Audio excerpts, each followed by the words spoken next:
a key ingredient that separates us and those that are able to send citizens to go and work in these countries as being this training that Senator Tabitha wants us to request NITA to infuse into our curriculum so that the many young men and women that go to work in the Middle East can have sufficient competence that also at a multilateral level, Mr. Speaker, we are able to enter into the necessary arrangements that will open up the job market for our young people, not just the manual jobs that many people are used to, but including skilled labor as well. And you remember that when you engage those Kenyans, they challenge us as the leaders in the country.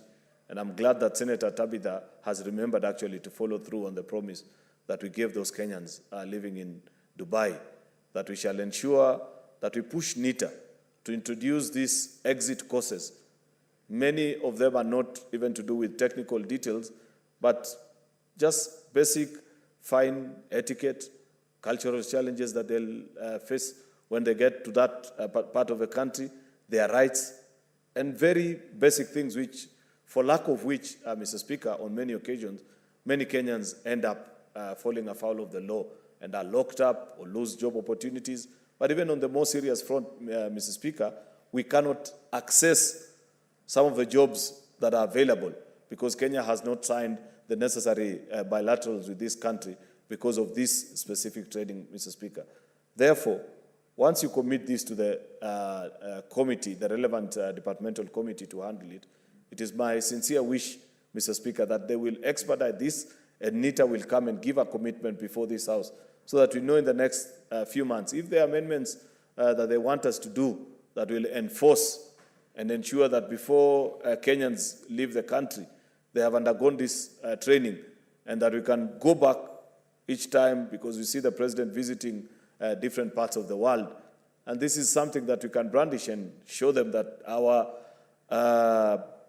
workers are actually fully prepared for the labor market in any part of the world, Mr. Speaker. Therefore, it is my most sincere hope that the departmental committee that you will refer this matter to will demand of NITA that we complete on this exercise so that Ministry of Foreign Affairs can move ahead and do that which is necessary so that ordinary Kenyans can access job opportunities that are available, and their only missing ingredient actually is what Senator Tabitha is reminding us of. Thank you, Mr. Speaker. Senator Ombo.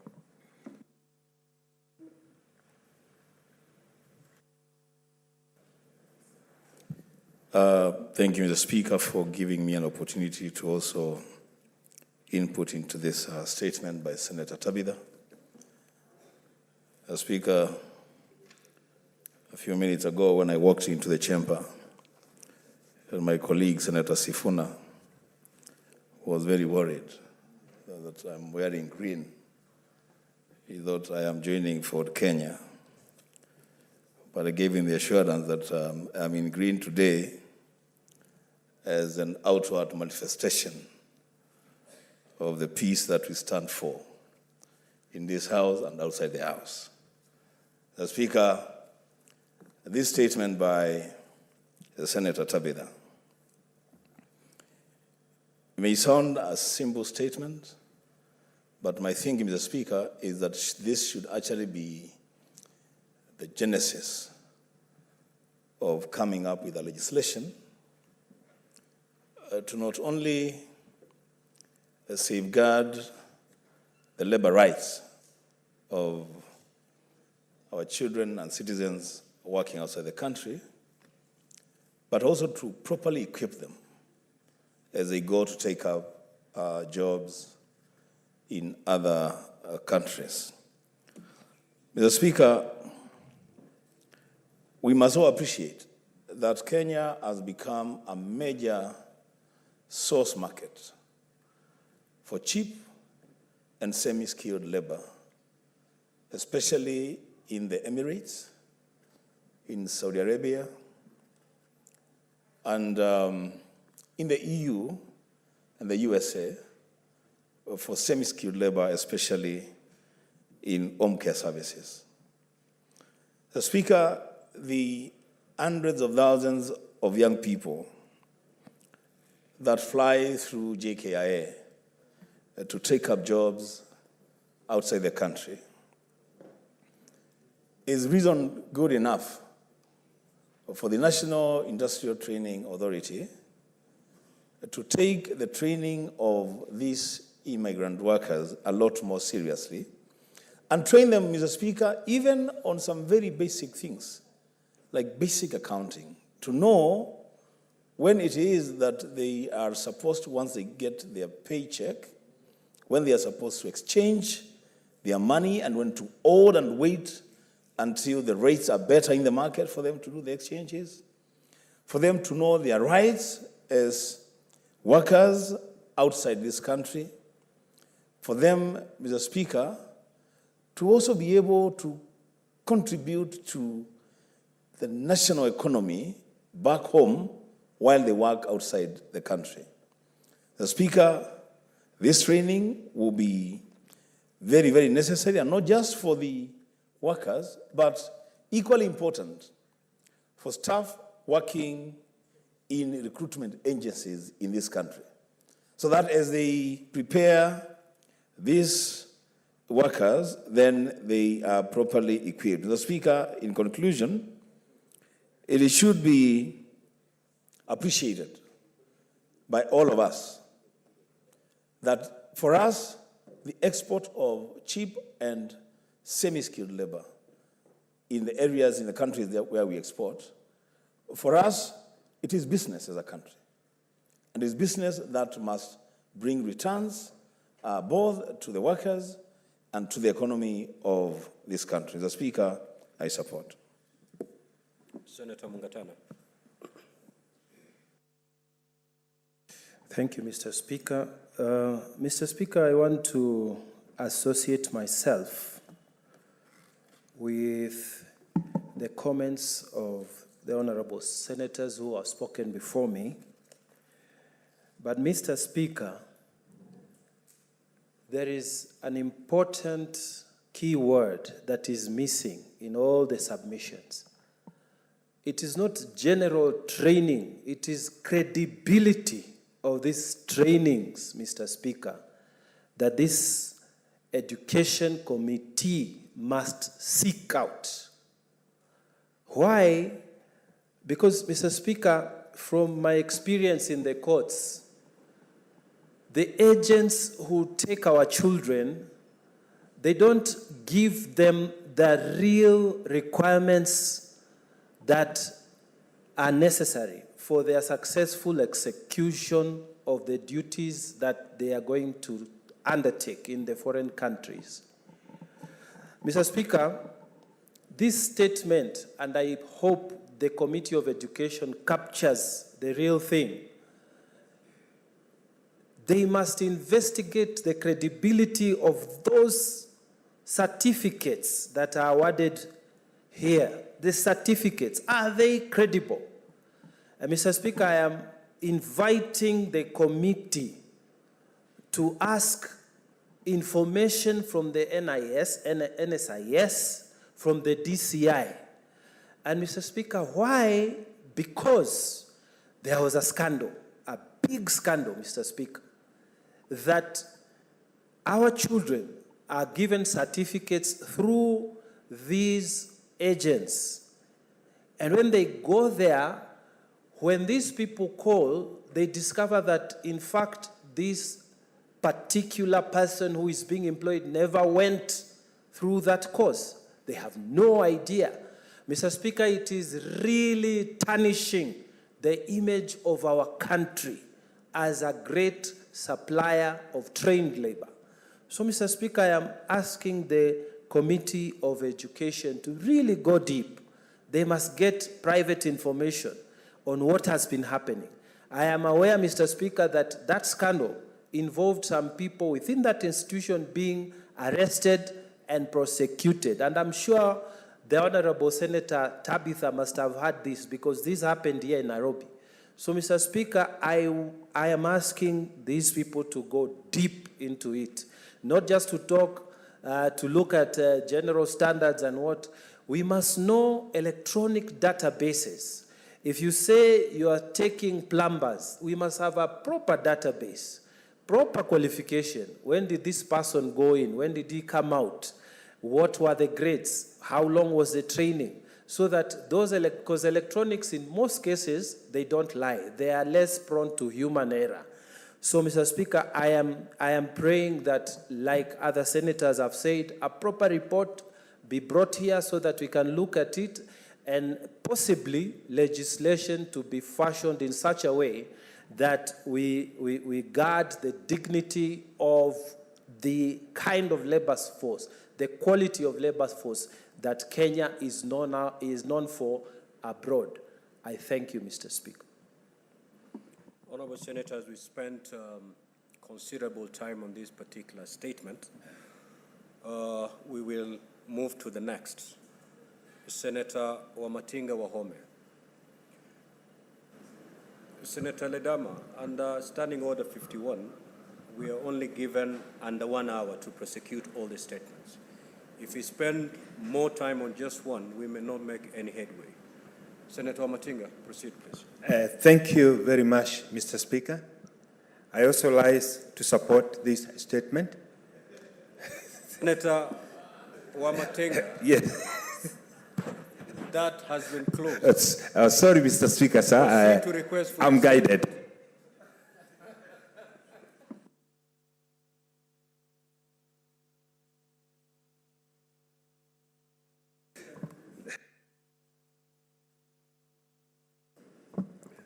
Thank you, Mr. Speaker, sir. Yes, I do have a time, Mr. Speaker, sir. Mr. Speaker, sir, I rise to request on a statement on the acquisition of land in areas earmarked for national projects and disposing of exorbitant prices to the government. Mr. Speaker, sir, I rise to pursuant to Standing Order 53-1 to seek statement from the Standing Committee on RAD and Natural Resources on irregularities in land acquisition for dam construction projects.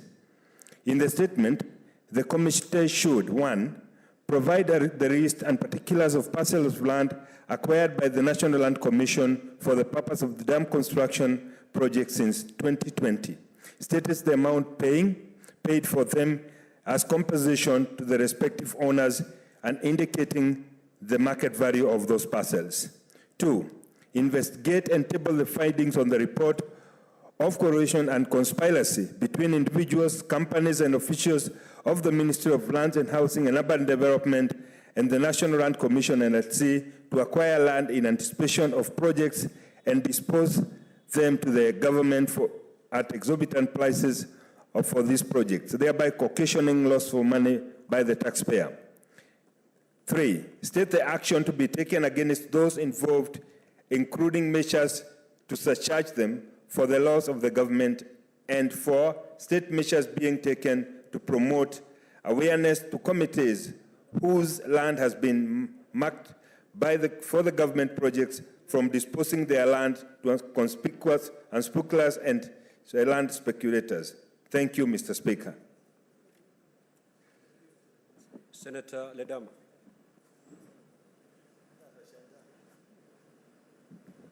Thank you, Mr. Speaker. Mr. Speaker, I rise to support the statement by the distinguished senator from Kirinyaga. No, from Meru. Nyeri. Mr. Speaker, from the chair of energy, let me put it that way. This is a very important statement. It's a very important statement because so often we violate Article 68, C2 of the Constitution, which is supposed to regulate on how land moves from one use to another. And so often, Mr. Speaker, you'll find that even when land is acquired to be used for government projects, that land, the land use policy is never adhered to.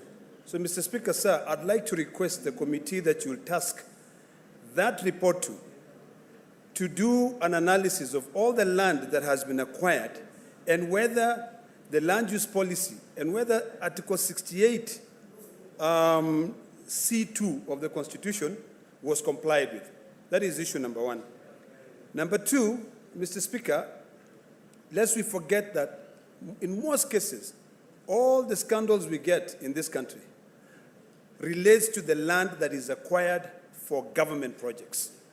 If history serves me right, Mr. Speaker, when land was being acquired along Milolongo and the landowners were paid money so that they make way for the expressway, and also when land was being acquired to be able to create that link, the link road to Runda, or rather to Gashie, and even this one for Kilimani, people were hiding documents and going to courts to be able to seek for more money. And you will find that a lot of people who work in the lands department were being complicit.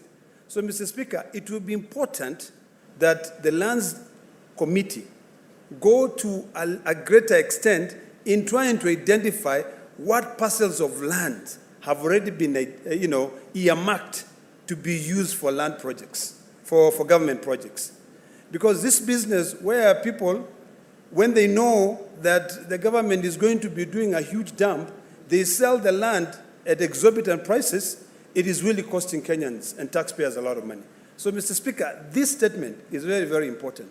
And I hope that those issues that I've raised here can be included in that statement so that we can actually be able, on an every year basis, we can be able to know how much money is the Ministry of Land going to use to be able to acquire land for government projects. I thank you, Mr. Speaker. Senator Cheptumo. Thank you, Mr. Speaker. I also arise to support the statement by the Senator Nyeri. Mr. Speaker, construction of dams in our country helps to avail water to our citizens. But a lot of these dams, Mr. Speaker, have actually been frustrated because of a number of factors. In my practice of law, Mr. Speaker, I have had cases where there is conflict between the citizens and the government because of compensation.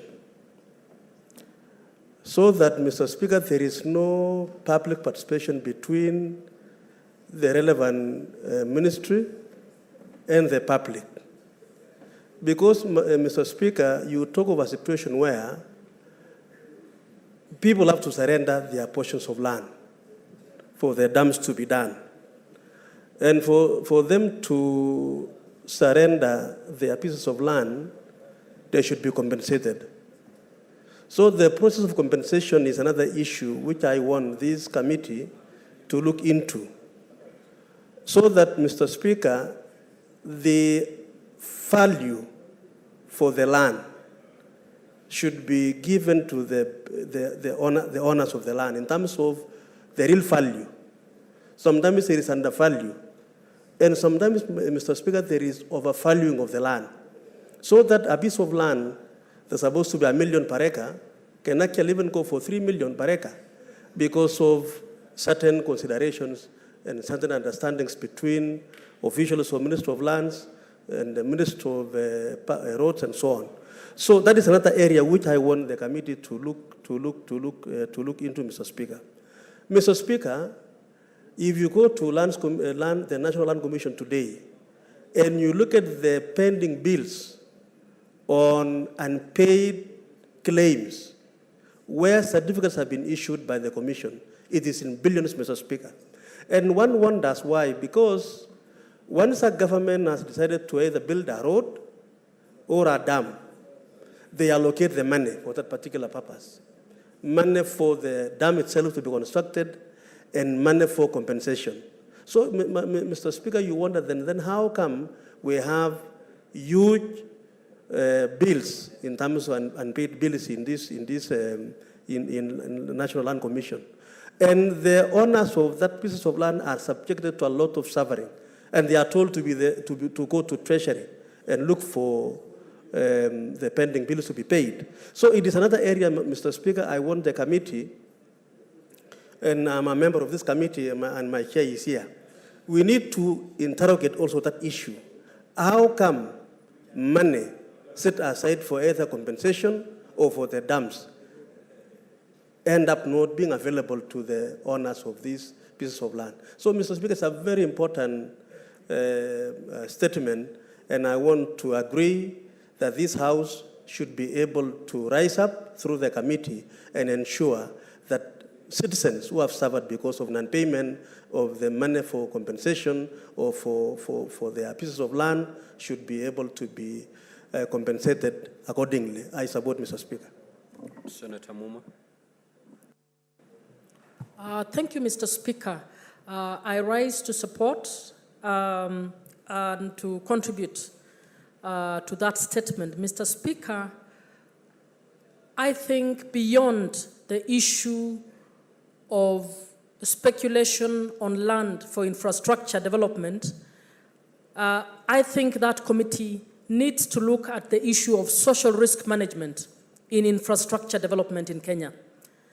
Mr. Speaker, beyond just the compensation of land, we have had a lot of community and government conflict over a number of projects that have had to be stopped because communities rose and objected to those projects proceeding for one reason or other. And as Senior Cheptumo says, this goes to the issue of public participation. Oftentimes, we have had no public participation where a location is identified for development and the communities are not consulted, and we end up with a conflict. Maybe the piece of land that is being picked is even sentimental, has cultural value, has religious value, and we have not taken this issue seriously. Mr. Speaker, beyond this, I am recommending that that committee looks at the issues of social risk management in infrastructure development in Kenya so that we can develop a policy that can guide on reasonable compensation as well as looking at other social risks to development projects. Thank you, Mr. Speaker. Next statement, Senator James Murango.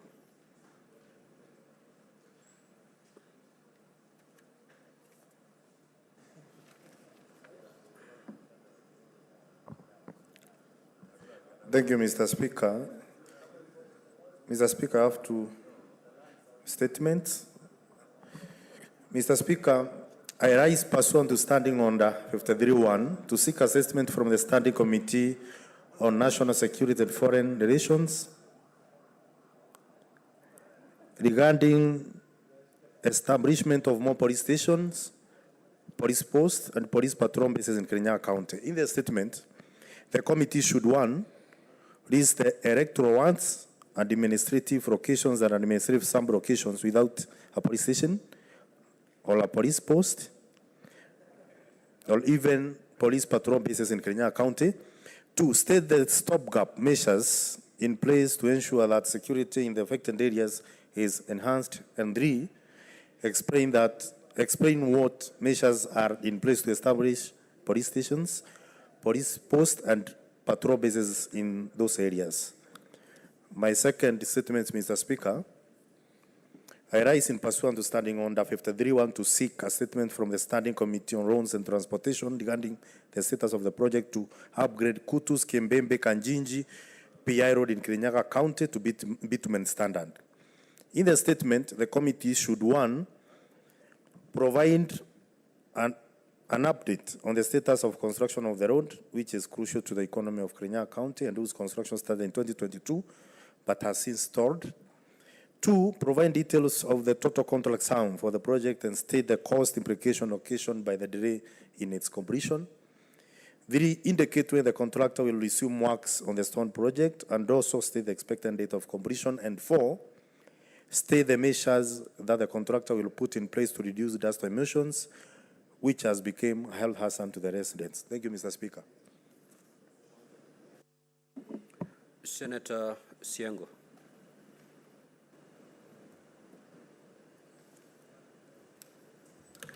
Thank you, Mr. Speaker.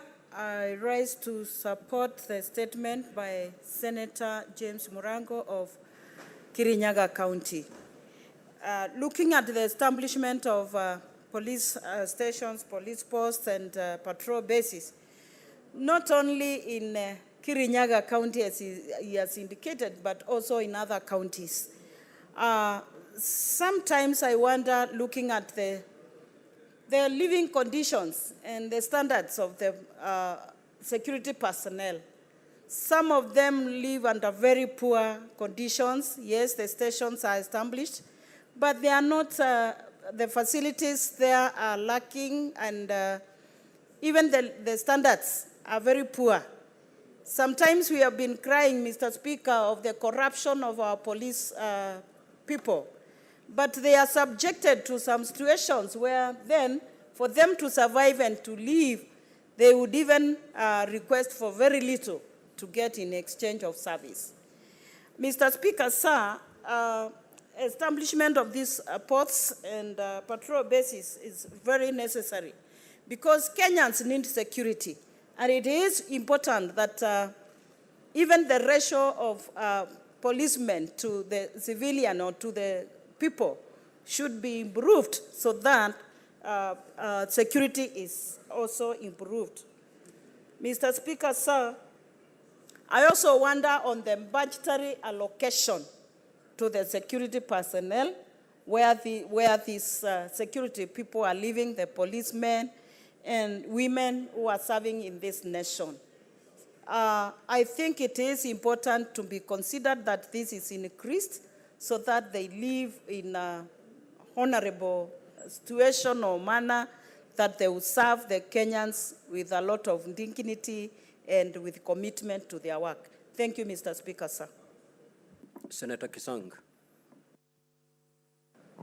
Thank you, Honorable Speaker. I rise to support the statement by the Senator in terms of increasing the number of police stations and police posts and patrols. Honorable Speaker, you know, when you increase the numbers of police stations, it means you're increasing the number of police officers in areas.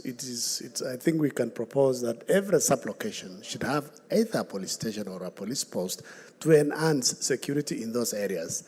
And it's not only in Kirinyaga County alone, Honorable Speaker, also other areas, especially where it is prone to banditry and insecurity like along Keria Valley.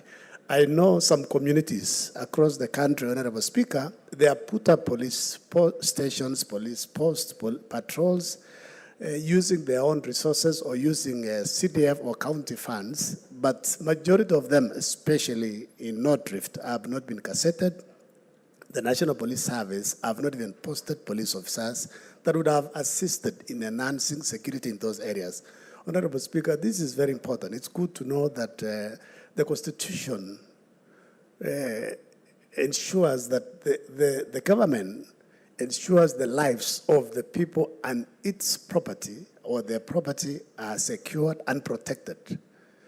I asked for a statement about 5 weeks ago about cassetment of police stations in Elgeyo-Marakwet County and beginning of operation in that region. Up to now, Honorable Speaker, 6 or so weeks down the line, I have not received a feedback for that statement. That's why I think it is important that the amendments that we are discussing yesterday are passed today so that the CSS come to their house and we put them to task and ask additional supplementary questions like instead of asking so many statements and they go unanswered. Honorable Speaker, I support the statement by the senator from Kirinyaga County. Senator Beatrice Akinyi. Thank you, Honorable Speaker, for giving me the chance to contribute to the noble statement that has been brought to the floor by the Honorable Senator for Kirinyaga County, Senator James Murango. Honorable Speaker, as we talk about the establishment of more police stations, more police posts, and police patrol bases in Kirinyaga County, it is only important that the committee considers equity across the county, because the noble services that the police provide for Kenyans is needed across our country. But, Honorable Speaker, as we establish this police post, let us also think about the welfare of the police officers. Let us also think about the salaries of police officers. Mr. Speaker, sir, there has been a challenge with the police salaries, especially regarding police officers that have gone on for further studies. Mr. Speaker, the world over, we encourage our young people to go for further studies. But in other disciplines, Honorable Speaker, you find that once the professionals have furthered their studies, their employers upgrade their salaries. But this has not been happening, Honorable Speaker, with the police force. We've had a lot of cry with police officers who have studied and gone and achieved university education. Honorable Speaker, people acquire education to enhance their performance, their skills, and their understanding of what work that they do. But we find a police force that once they struggle to go for further studies, then you come back to your station, you are neither upgraded, your salary is not upgraded. So, Honorable Speaker, it looks like we are not motivating our police or officers once they go for further studies. And, Honorable Speaker, I come back to the welfare of the general police officer in terms of their housing. A few of them live in a bit of comfort. But, Honorable Speaker, if you travel across this country, you'd go to tears because of the state of the housing of some of the police posts that we have. Honorable Speaker, you cannot expect an officer to give you security as they secure you, as they secure your businesses, as they secure your working places, then they go back to live in deplorable houses, Honorable Speaker. So, Honorable Speaker, as we address their housing, as we address the issue of establishing more posts, we must ensure, the government must ensure that the police officers are housed adequately, that they are also accorded the respect that other professions are accorded. Honorable Speaker, let me remind Kenyans of what we saw on Monday, the 20th, when we had the demos that were called by AZIMIO. The police have been in the middle of the conflict. I saw the pressers that were given by the KK, expectations that they had about the police officers. They had the expectation that the police officers should do particular things to the demonstrators. On our side, as AZIMIO, we also expected the police officers to protect the protesters, to protect the businesses of Kenyans. But here are police officers who are in the middle of a conflict. When they go back to their welfare, as we were demonstrating, I was one of the people who were demonstrating on that day. I saw police officers from 8 o'clock, Honorable Speaker, up to evening, running around protesters without even water, without even milk, without even anything to support themselves. And so that is why I'm saying, Honorable Speaker, that as we establish, Honorable Speaker, that as we establish police posts, it is good because Kenyans need the services of police officers.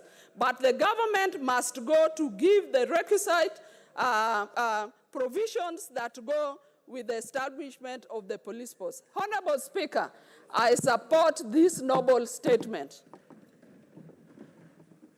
Next statement, Senator Samson Chirangei. That statement is deferred. Majority Leader.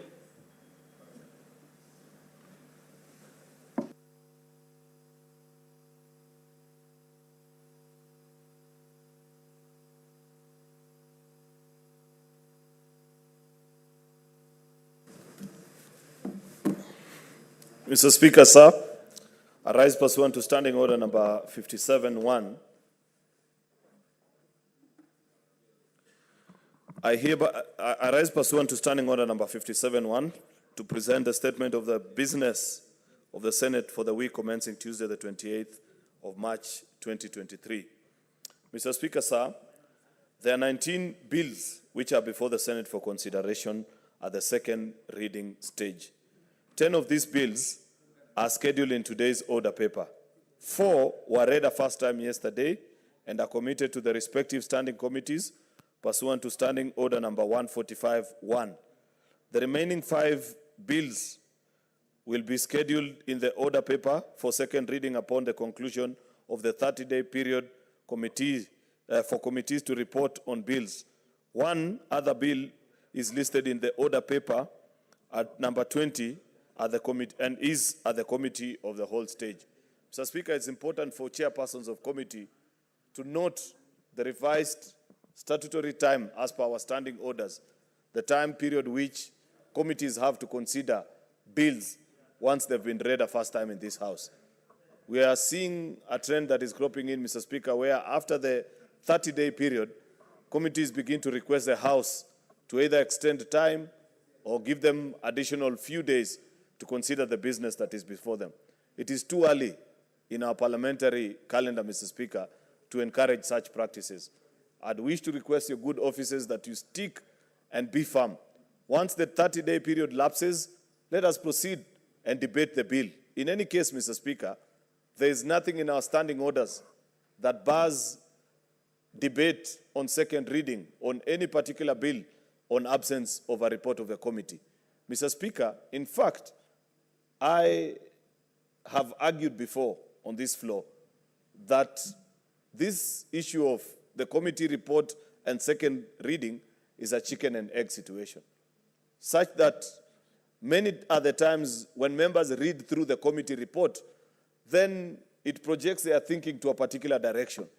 Yet, if we want to hear the unadulterated opinion of members on what they plainly think about a particular issue, then that is a time that the committee needs to sit down and listen to the debate, take into consideration the views of the members, and perhaps include them actually in their final findings when they present a report to this House that will guide us when you're going to third reading. Therefore, Mr. Speaker, I request that we stick to the statutory 30-day period that is provided by our standing orders.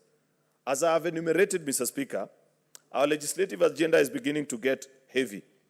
It will be necessary for the Senate to expeditiously conclude on these bills within the second session. I therefore urge the respective movers to be available in the Senate whenever these bills are scheduled in the order paper. I also urge respective standing committees. A moment, Majority Leader. What is your point of order, Senator? Okay. Mr. Speaker, I didn't want to interrupt the Majority Leader when he's giving his statement for the upcoming week. But I got concerned with one statement, whereby if in this House we are to debate bills in the second reading without considering the committee reports, that committee report normally enrich the debate because the law requires us, I think it's Article 118 of the Constitution, to consider public participation. So, Mr. Speaker, I would like to beseech the Majority Leader that the 30 days, I'm happy with the 30 days, and I think we should stick to the 30 days. But in the event that we are debating a bill without taking into consideration what the citizens, who we are required to take their views into consideration, if we debate that bill without their input, we will actually be bypassing and also violating the Constitution. So, Mr. Speaker, I didn't really want to disrupt his line of thoughts, but I want him to reconsider that thought because the second reading is very important.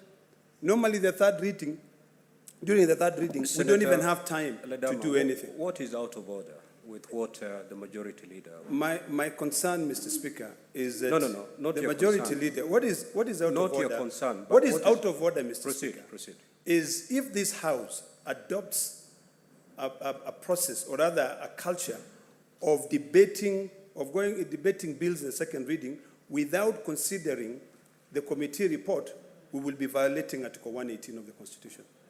That is the issue in terms of public participation.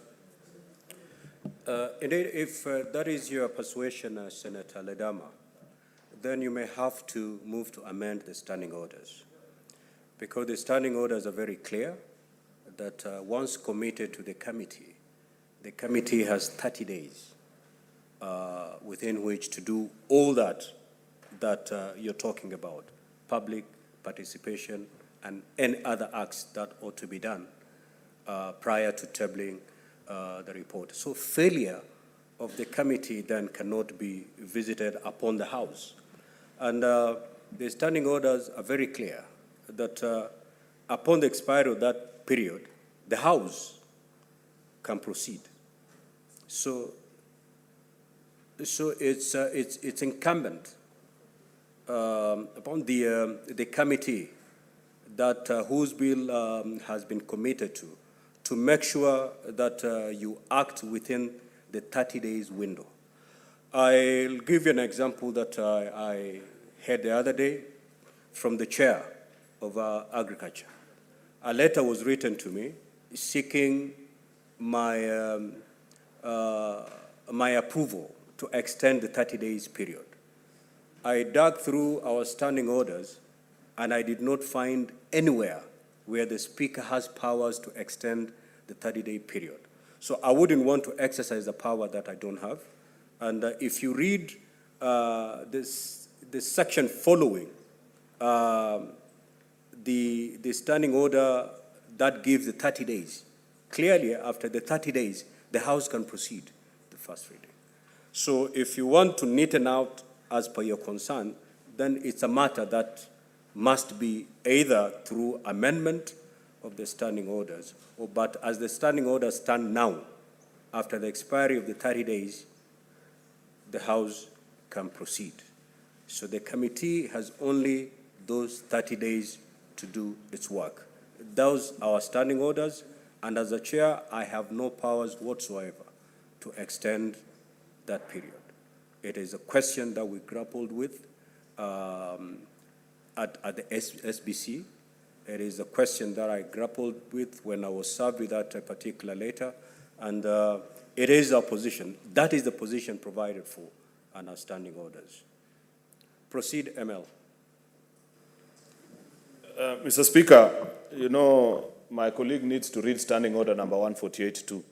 But I'm concerned about something, Mr. Speaker, that you're treading into a dangerous ground, where when I'm presenting my statement, if somebody, maybe for one reason or the other, you don't agree or disagree, then you open it up for debate, then I will never be able to do my statement, Mr. Speaker. So I seek your protection, because what Senator Ledama was raising is a point of debate, not a point of order. Anyway, I proceed, Mr. Speaker. Number 4, Mr. Speaker, sir, with respect to petitions, the Senate has received 10 petitions that have been committed to the respective standing committees pursuant to Standing Order number 238-1. I urge committee chairpersons to spearhead the timely processing of the petitions within 60-day period as per the provisions of Standing Order number 238-2. As it is now, 2 petitions are already due for reporting by the Standing Committee on Roads and Transportation and the Standing Committee on Agriculture, Livestock and Fisheries, respectively. 5, statements are increasingly being sought pursuant to Standing Order number 53 and other issues pursuant to Standing Order number 52. I urge standing committees to expeditiously consider the statements and report back to the House. Mr. Speaker, sir, in conclusion, on Tuesday, the 28th of March, 2023, the Senate Business Committee will consider and approve business for the day. This will contain business that will not be concluded from today's order paper and any other business scheduled by the Senate Business Committee. The order paper for Wednesday, 29th March 2023 and for Thursday, 30th March 2023 will contain business that will not be concluded on Tuesday, 28th March 2023 and on Wednesday, 29th March 2023, respectively. The Senate Business Committee will also schedule any other business as well as petitions and statements pursuant to standing orders.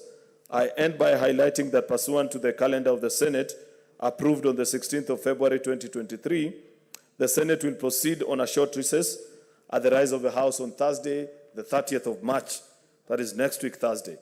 It is therefore imperative that bills and motions be prioritized during a plenary sitting. I thank you and hereby lay the statement on the table of the Senate. Thank you. Honorable Senators, before we move to the next order, I have two communications to make. Honorable Senators, I would like to acknowledge the presence in the Speaker's Gallery this afternoon, Mr. Wisely Abuya, a Hansard reporter from the County Assembly of Wasinigishu, who is on a one-week benchmarking visit on Hansard Audiovisual Solution and the Senate. Honorable Senators, I request him to stand to be acknowledged. Here he is, in the Senate tradition. On behalf of the Senate and on my own behalf, I extend a warm welcome and wish him a fruitful visit. Again, Honorable Senators, I would like to acknowledge the presence in the public gallery this afternoon, a visiting delegation from Kondabileti High School in Elgeyo Marakwet County. The delegation comprises 4 teachers and 47 pupils who are in the Senate for a one-day study tour.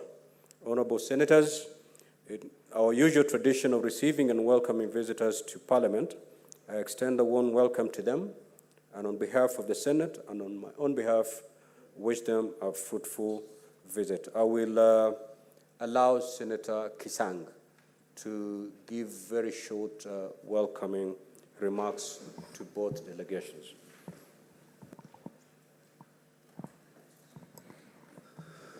Honorable Speaker, I wish to welcome the 2 delegations to Senate chambers, Senate today.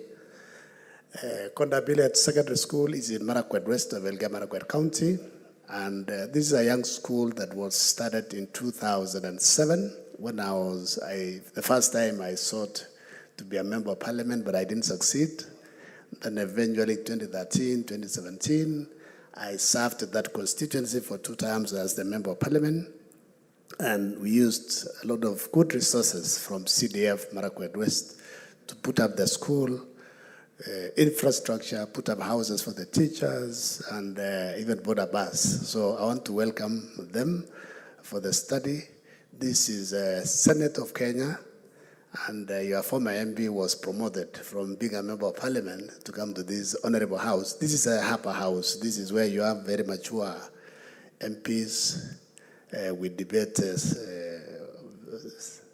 here to ensure that we do representation, we do oversight, and the resources that we pass to the county, especially your county of Elgeyo Marakwet County, we ensure that the governor and his executive give you value for money. So the 2 delegations, welcome to the Senate of Kenya. I'll see you later on outside. Next order, Clerk.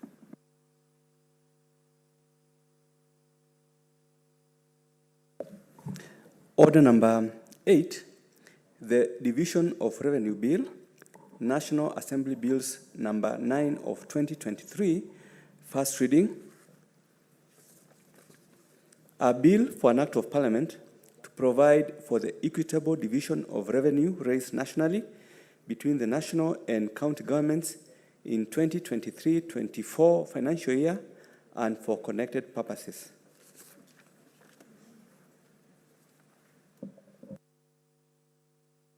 Next order. Order number 9, motion, adoption of the 5th report of the Procedure and Rules Committee on the review of the standing orders of the Senate. Honorable Senators, we will resume debate, which was interrupted yesterday, Wednesday, 22nd March 2023. At that juncture, the Honorable Senator Gloria was actually on her feet contributing to this motion. She had a balance of 4 minutes. I'm not seeing her in the House, and therefore we call upon senators wishing to contribute to continue contributing. Senator Methu.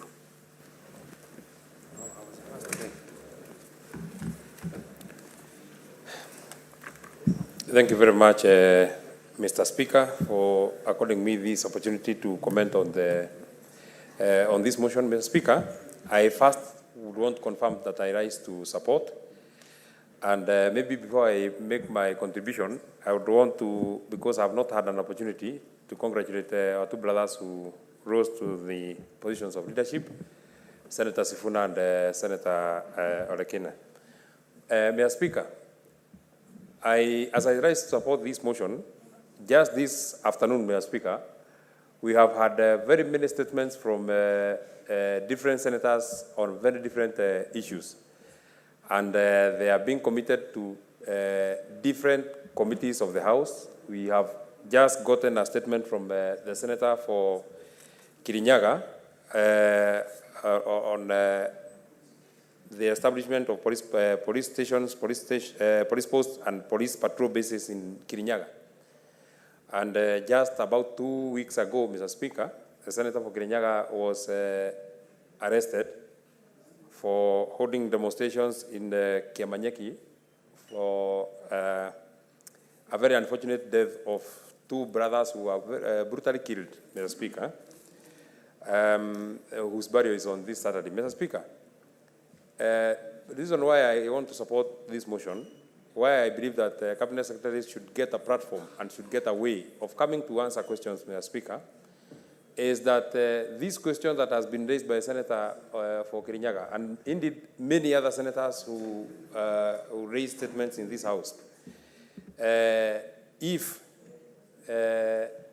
the Cabinet Secretary for Interior had an opportunity to come to this House, Mr. Speaker, he would be, number one, the right person with all the requisite information, Mr. Speaker, that the Senator for Kirinyaga and indeed all the other senators who seek statements in this statement in this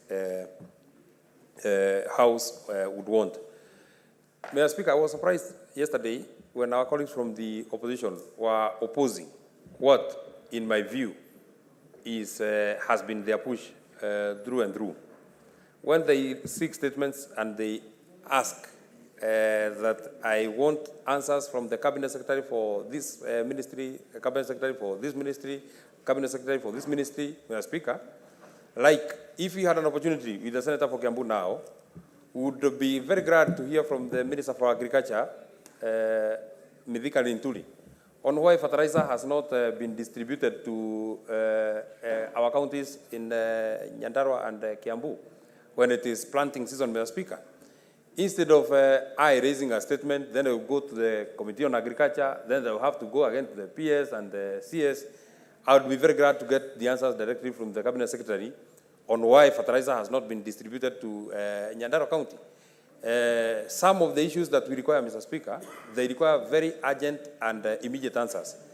Sometimes, Mr. Speaker, there are questions that are being asked in this House about a campaign that was ongoing of a very sad state of the circumstances under which a young man, Geoffrey Mwadhi, met his unfortunate demise. Mr. Speaker, if the Cabinet Secretary was able to come here, we do not have the luxury of time of asking the Committee on Security led by Senator Cheptumo to go again, look for the Inspector General, look for the DCI, look for the Cabinet Secretary.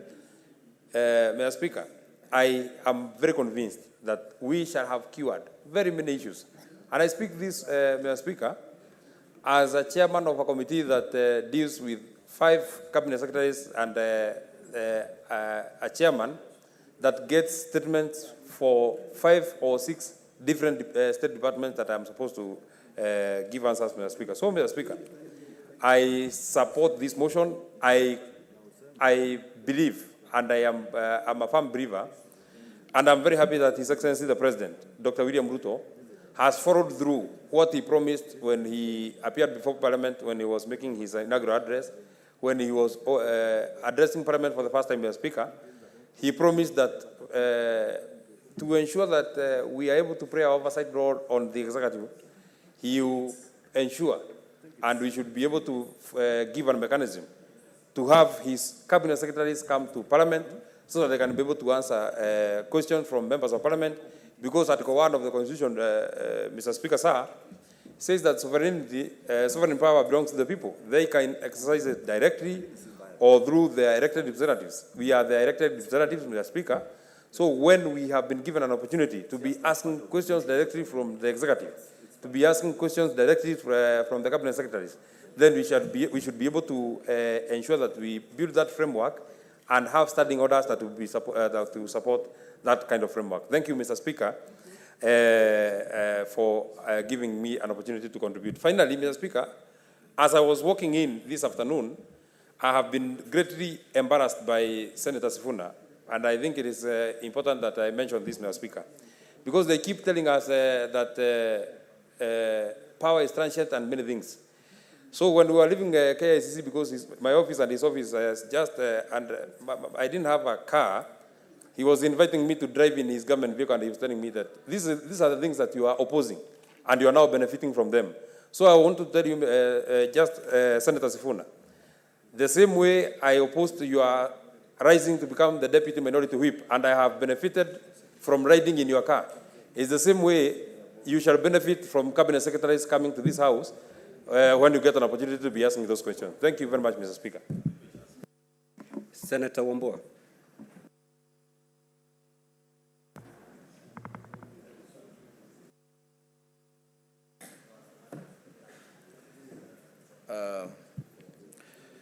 I thank you, Mr. Speaker. Mr. Speaker,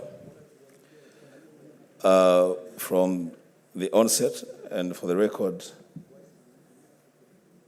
I want it to be recorded that, Mr. Speaker, I am opposed to this motion.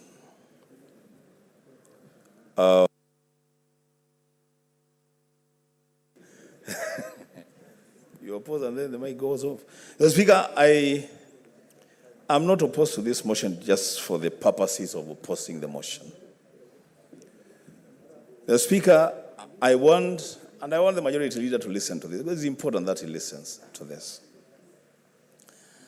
It is true, Mr. Speaker, that all of us in this House and in the National Assembly, we would want cabinet secretaries to appear before us so that we can interrogate and ask questions that will be lost in translation if they are answered through committees. We all want that. It will make the work of representation a lot more easier. The Speaker, what we are opposed to and what I'm opposed to is the route that we use to get the cabinet secretaries to appear before the Senate.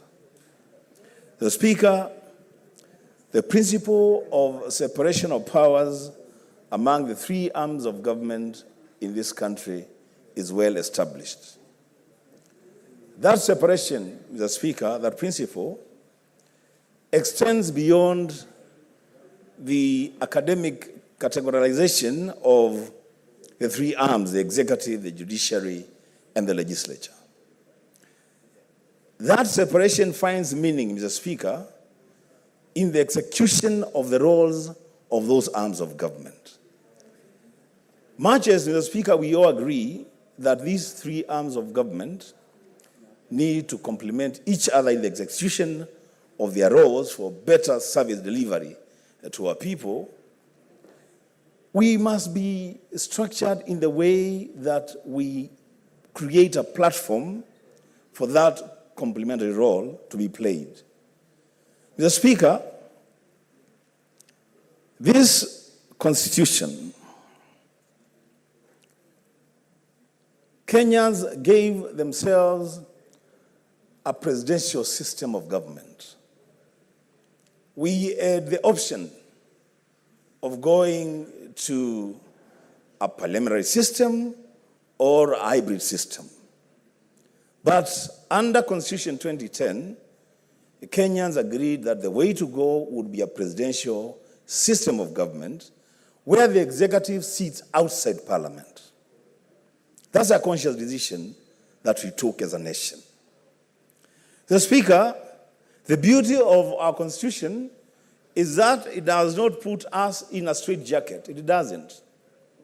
It provides options and ways through which we can change the Constitution and make provisions, especially on matters of governance. Mr. Speaker, if there is a change or a shift in thinking as to what system of governance would best serve this country, if we want to go to parliamentary system or we want to go to a hybrid system, Mr. Speaker, the Constitution has provisions on how we can do that. Mr. Speaker, what I am very and actually grossly opposed to is a situation, Mr. Speaker, where we want to use standing orders of the Senate to change the Constitution of Kenya. Mr. Speaker,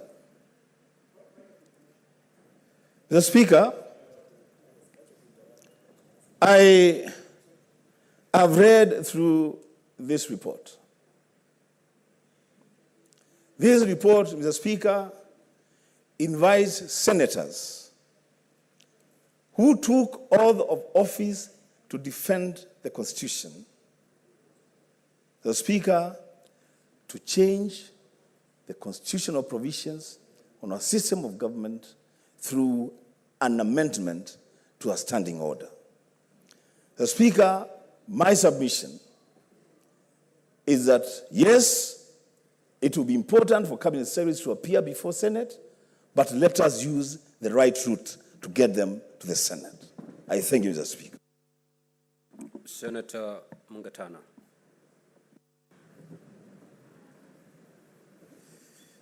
Mr. Speaker, I thank you for giving me the opportunity to also add my thinking. Mr. Speaker, I was listening to the Honorable Senator Wambua, who is my neighbor. And Mr. Speaker, I respect the thinking behind his submissions. And that's why I want also him to listen to me carefully. Mr. Speaker, this Constitution has provided a very clear way in which it is supposed to be interpreted. The Constitution does not invite each and every one of us to interpret it in the manner that we want. This Constitution has given a self-interpretation mechanism. And I wanted my honorable colleague to hear me out. And I want, probably if he has his Constitution nearby, and I know he has, to read with me. And I know this one, the Honorable Sifuna must have memorized it, and also the Speaker, because we belong to the same breed. But Article of the Constitution 259, construction of the Constitution. In construing this Constitution, in interpreting this Constitution, we have to interpret the Constitution in 4 manners: A, B, C, and D. A, that it promotes its purposes, values, and principles. B, advances the rule of law and human rights and fundamental freedoms in the Bill of Rights. C, permits the development of the law. And D, contributes to good governance. Mr. Speaker, this Constitution also gives a way that makes it very clear. Whenever you are interpreting the Constitution, you expand the interpretation to allow for expansion of freedoms. You don't expand, you construe the Constitution to construe or to construct those freedoms that have been guaranteed in this Constitution. So, if you are interpreting the principles of freedom of separation of power, we have to interpret them in the manner that says we are expanding the space. So how are we expanding this space? Principles of good governance require accountability. And in fact, it's in our national values. Article 10 of the Constitution states that we must hold all public servants, all of them, to be accountable to us as a people.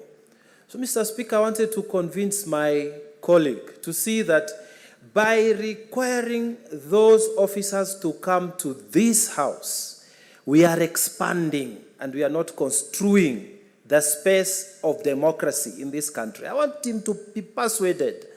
Let us not oppose this motion, Mr. Speaker. I stand to very strongly support it. Mr. Speaker, I am inviting my colleague. Mr. Speaker, I can only be informed by my learned friend, maybe Sifuna, but I don't want to be informed by him for now. Honorable Senators, let me finish. Your request for information has been declined. Are you a learned friend? If you are not a learned friend, you can't inform. Proceed, Senator Mngatana, proceed. Yes, Mr. Speaker, I was just about to wind up. I'm saying, Mr. Speaker, that sincerely and honestly, and I like the way Senator Enoch is talking here. He say, I am supporting this idea, but it's the method. What he should do, he should take comfort in the fact that we are on the same bench, same thinking, and we must do everything to expand the space of democracy. Let us not allow these people to behave like previous cabinet secretaries of Interior who used to think they are above the law, who used to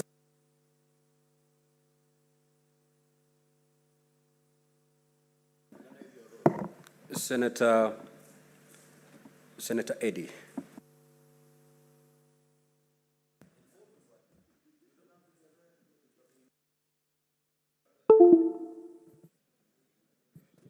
Thank you, Mr. Speaker, for giving me opportunity to be able to contribute on this matter. Just on a light note, I want to inform my brother, Senator Mungatana, that sometimes you don't need to be allowed to inform any member of this House. You know, some of us have taken time and Mr. Speaker, I think this is a very serious issue in this country, and I think that there's an attempt to what we call excuse of mischief from the side where I studied, you know, and there's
to marry you and take you home.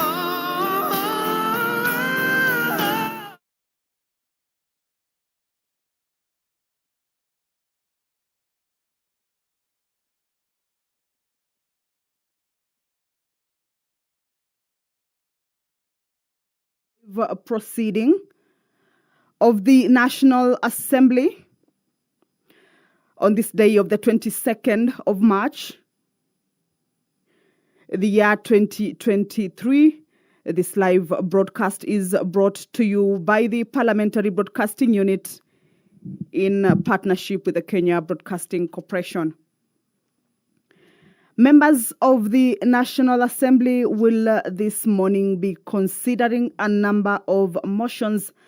The order of business for this morning sitting is actually a loaded sitting. So this morning there is a bill by the Honorable Member for Baringo Central, Honorable Joshua Kandiye, on the National Youth Council Amendment Bill number 1 of 2023. This is a bill that is originating from the National Assembly that will be read for the first time. The National Youth Council Amendment Bill. This is a bill by the Honorable Member for Baringo Central, Honorable Joshua Kandiye.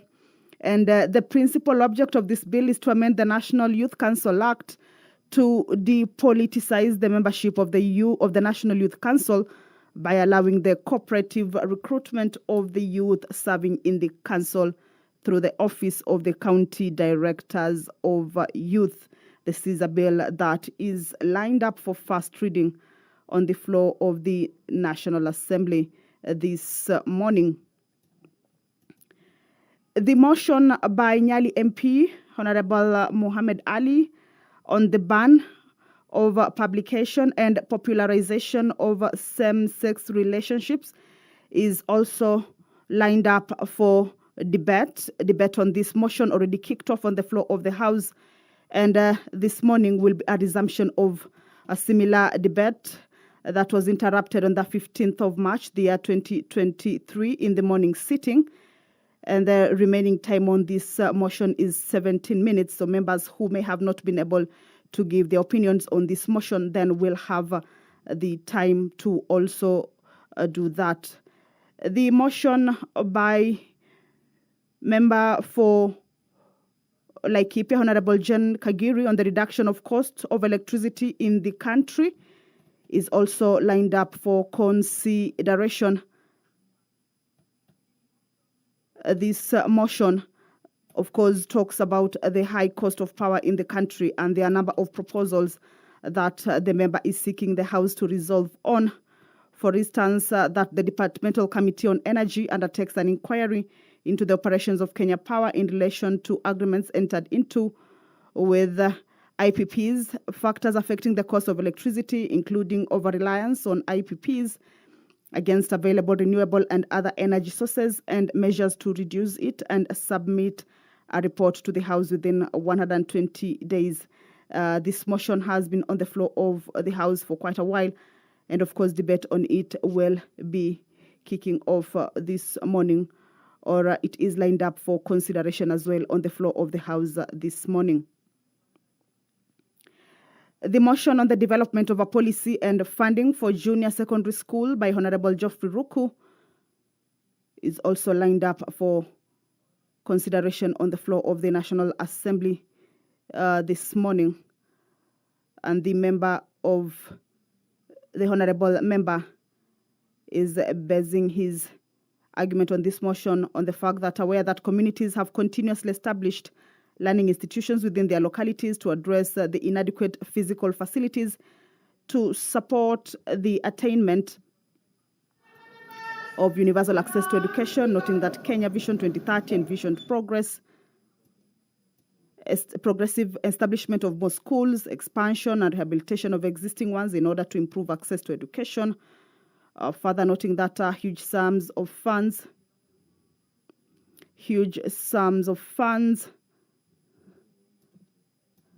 particularly the national government, and issues including matters education.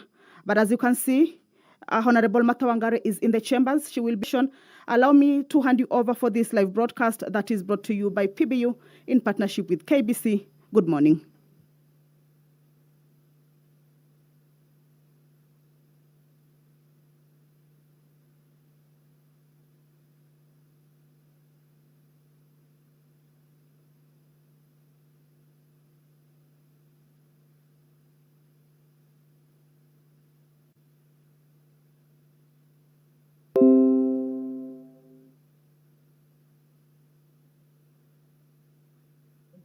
Of leaders in parliament for the welfare of society and the just government of the people.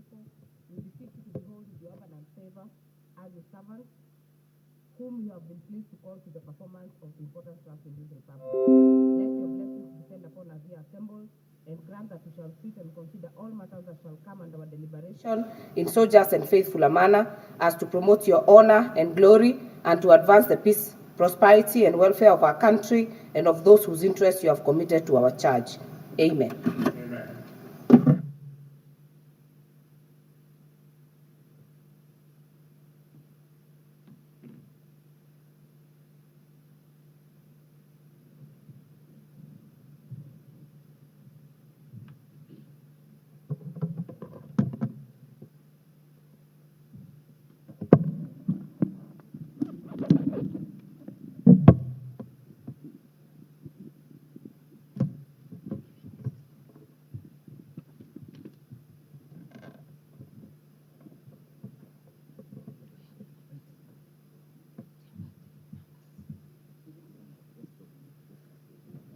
Order, members. I order that the Sergeant at Arms rings the bell for 10 minutes.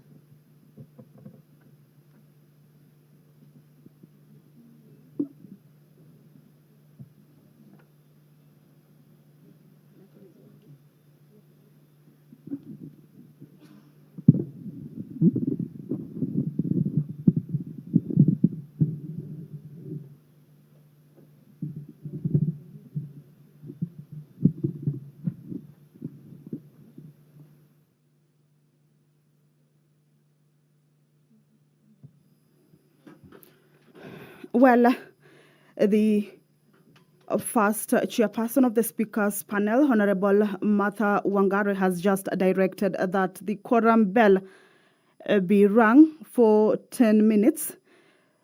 This is according to the standing orders, of course, at the commencement of House business. If the quorum of the House has not been achieved, then the bell will be rung for 10 minutes. Of course, this is to allow the members who are yet to get into the chambers to be able to walk in and take their seats and participate in the House business for that particular sitting. So currently is a 10-minute quorum bell, and members will be expected to walk into the chambers. The order of business is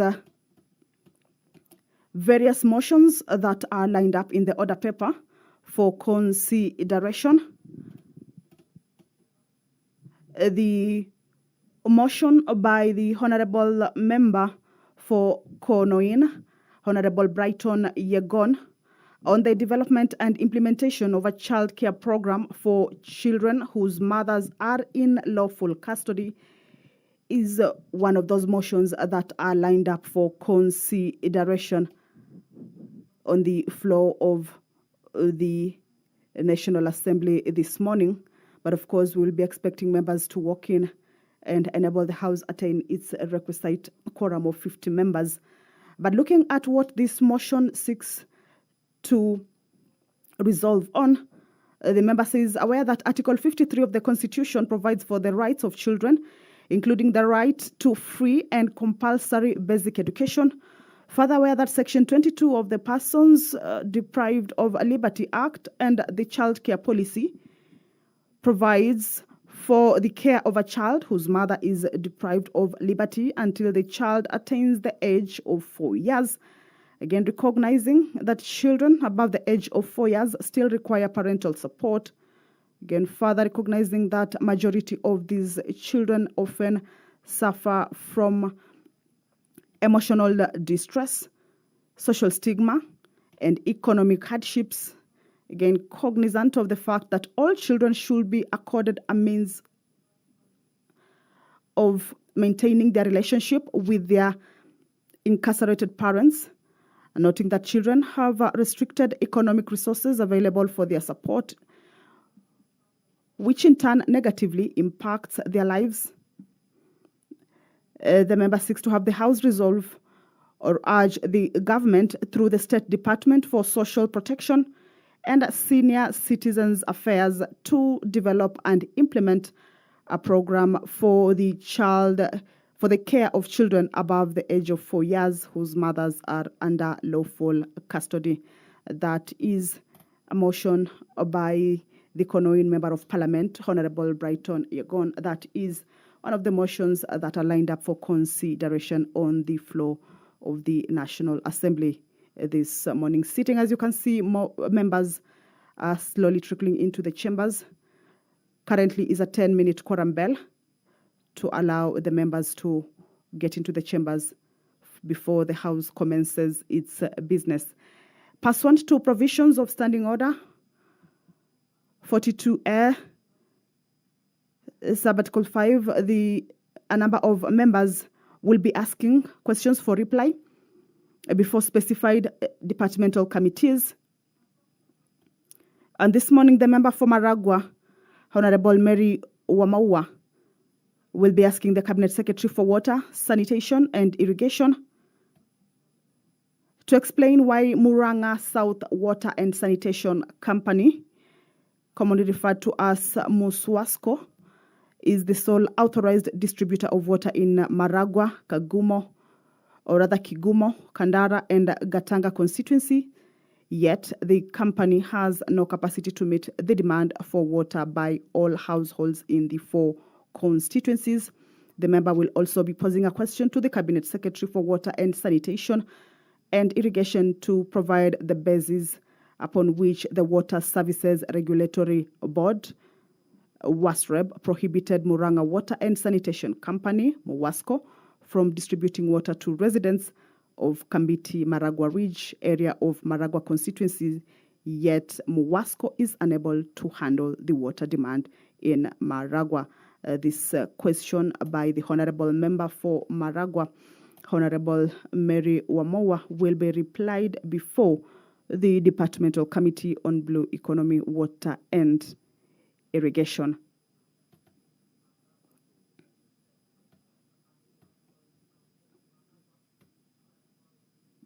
The member for Kaloleni, Honorable Paul Katana, will be asking the Cabinet Secretary for Public Service, Gender and Affirmative Action to explain the criteria used by the ministry to categorize and gazette areas as hardship zones in the country, and the reasons why Kaloleni has not been gazetted as a hardship zone despite the adverse conditions in most parts of the constituency.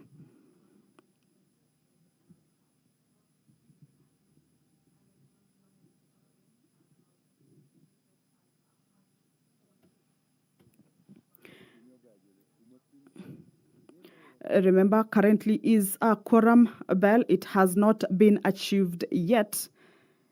And according to Standing Order 34, is that a 10-minute quorum bell will be rung for members to be able to get into the chambers to enable the House achieve its requisite number before the commencement of the House business once the chair takes position. And at the lapse of the 10 minutes, then a further 5-minute quorum bell will be rung. If a 5-minute quorum bell lapses, then the speaker will or may call. All right, let's listen in.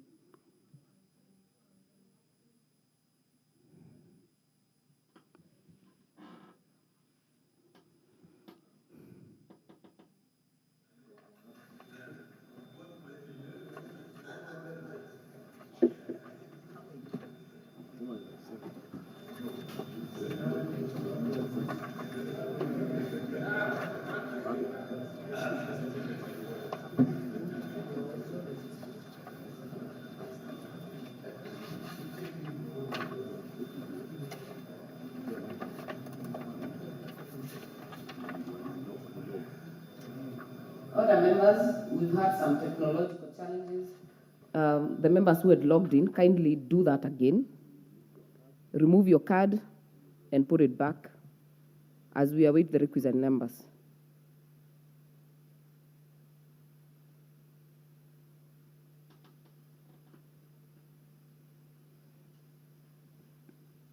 Well, as directed there is that members are expected to log in their cards. Of course, we understand that the quorum has not yet been achieved. And the quorum bell is still on. Members are expected to walk into the chambers for this morning sitting. And once the quorum is achieved, then we will allow you to this live broadcast, or of course, the Sergeant at Arms will signal that the quorum has been achieved and the House can commence its business. Order, members, you do not exit when the bell is ringing. Member for Narok, you do not exit when the bell is ringing. Standing orders. Well, members, remember currently is a quorum bell that is calling for members to walk into the chambers. So the members who are already in the chambers are not expected to walk out. Remember, the House is on a 10-minute quorum bell to enable the House achieve its quorum, or rather requisite quorum. And of course, the members who are in are expected not to walk out to allow the number to be attained and of course give way to the House to commence its business. So the chairperson of the first chairperson to the speakers panel has just directed that members who are already in the chambers should not walk out as the quorum bell is on. Remember, the quorum bell is just to alert members who are yet to be in the chambers to walk to the chambers and enable the House achieve its requisite quorum. So the member for Kaloleni, Honorable Paul Katana, will this morning be asking the Cabinet Secretary for Public Service, Gender and Affirmative Action whether she could explain, or the member will want to understand, when does the ministry intend to classify Kaloleni constituency as a hardship. Well, as you can see, that's the Sergeant at Arms who has signaled that the quorum has been achieved. Allow me to hand you over to this live broadcast. To transact the business of the day. Order number 1. Order number 1, administration of oath. Order number 2, communication from the chair. Order number 3, messages. Order number 4, petitions. Order number 5, papers. Deputy Majority Leader. Honorable Speaker, thank you very much, Honorable Speaker.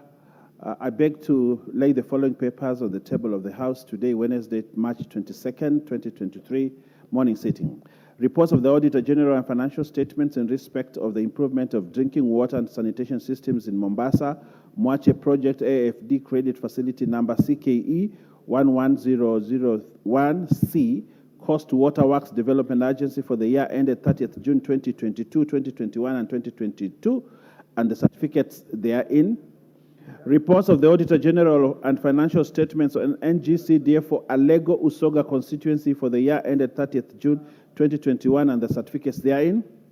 Reports of the Auditor General and financial statements in respect of the following institutions for the year ended 30th June 2022 and the certificates therein. A.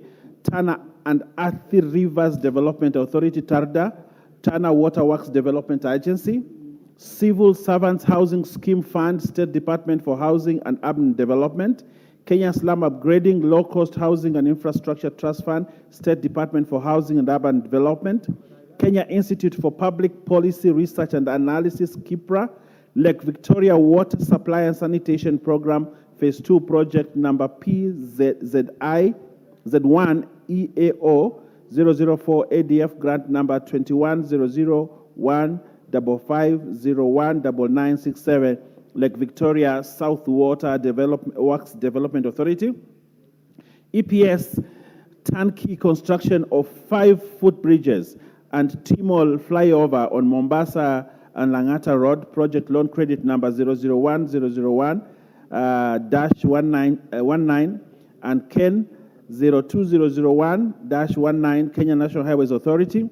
Nairobi Thika Highway Improvement Project Lot 3, Government Concessional Loan Agreement number 2009-39, total number in brackets 290, Kenya National Highways Authority. Water Sector Development Program, Lake Victoria South, Kericho, Kisii, Nyamira, and Litien, loan number BMZ 2010-65 861 and grant number BMZ 2010-70457, Lake Victoria South Water Works Development Agency.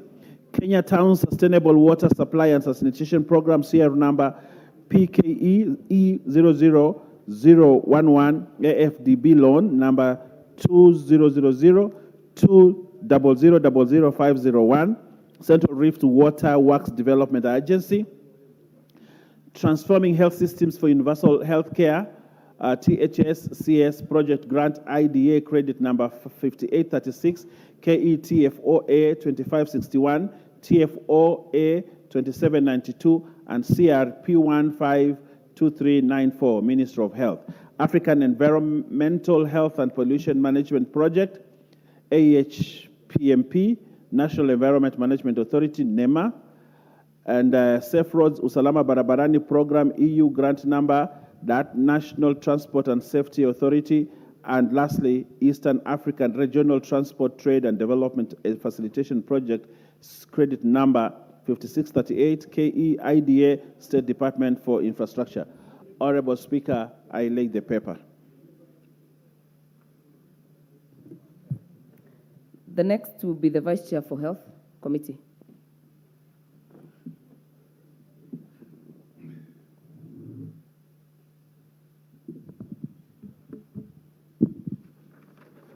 Honorable Speaker, I beg to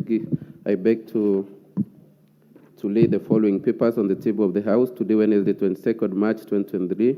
Report of the Departmental Committee on Health on its consideration of the ratification of the African Union Treaty for the establishment of the African Medicines Agency, ALMA.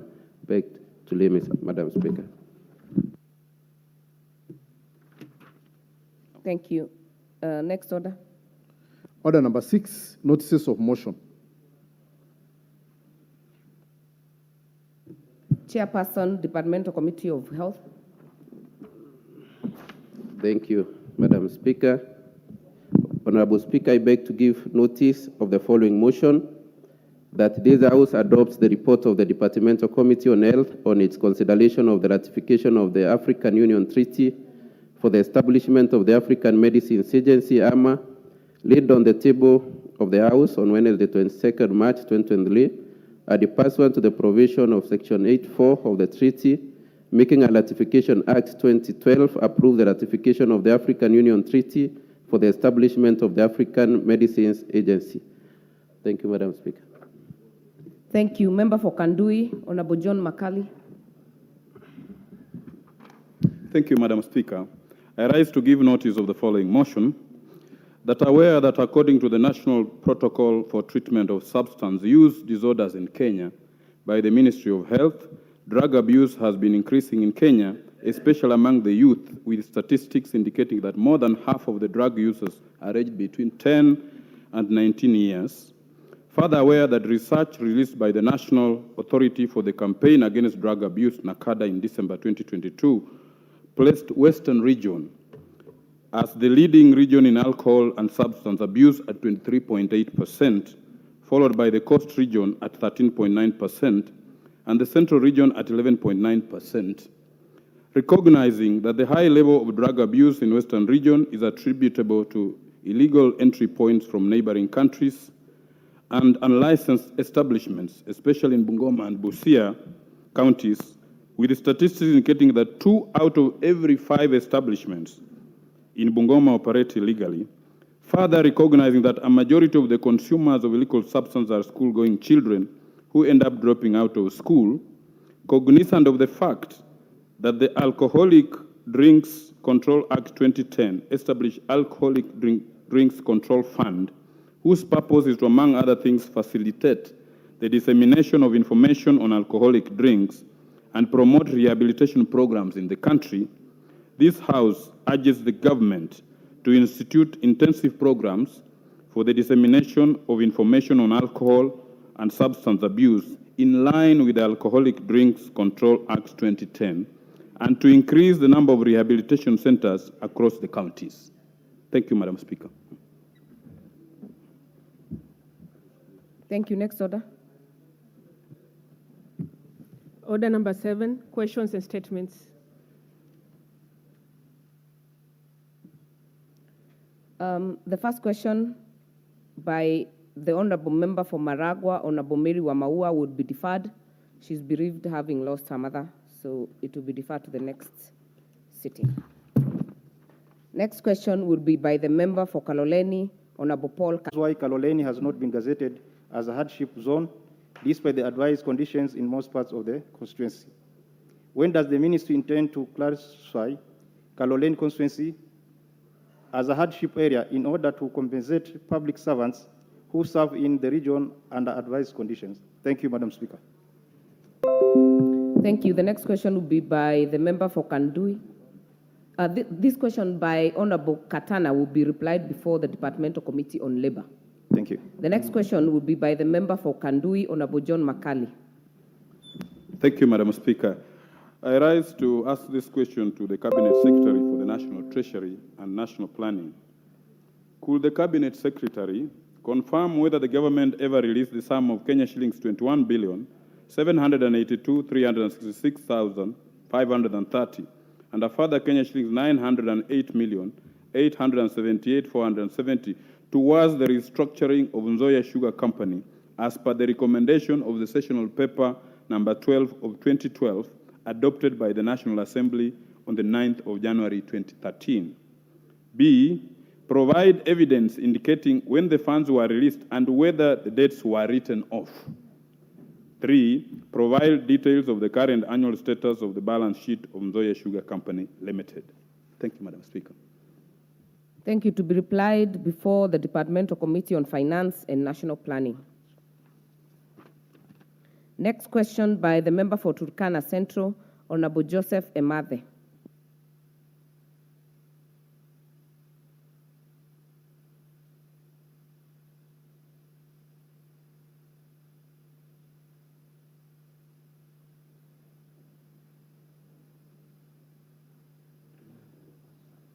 Thank you, Madam Speaker. I rise pursuant to Standing Order 42A5 to ask the Cabinet Secretary for Defense as follows. Could the Cabinet Secretary, 1, explain the circumstances under which the government deployed the Kenya Defense Forces to Turkana, West Pokot, Elgeyo Marakwet, Baringo, Laikipia, and Samburu counties pursuant to Article 241, Sub-Article 3B, and note Article 241, Sub-Article 3C of the Constitution. 2, provide a report on the effectiveness, if any, of the operation so far, given the scope and nature of deployment contemplated under Article 243, Sub-Article 3B of the Constitution, and whether any perpetrators of insecurity have been apprehended. 3, urgently consider deployment of the Kenya Defense Forces to Turkana, West Pokot, Elgeyo Marakwet, Baringo, Laikipia, and Samburu counties in the manner provided for in Article 241, Sub-Article 3C of the Constitution, in order to give the forces appropriate authority, mandate, and command to restore security in the affected counties. Thank you, Madam Speaker. Thank you. To be replied before the Departmental Committee on Defense, Intelligence, and Foreign Relations. The next question by the MP for Kuresoi South, Honorable Joseph Tonui. Thank you, Madam Speaker, for giving me this opportunity to ask question number 061 of 2023 to the Cabinet Secretary for Lands, Public Works, Housing, and Urban Development.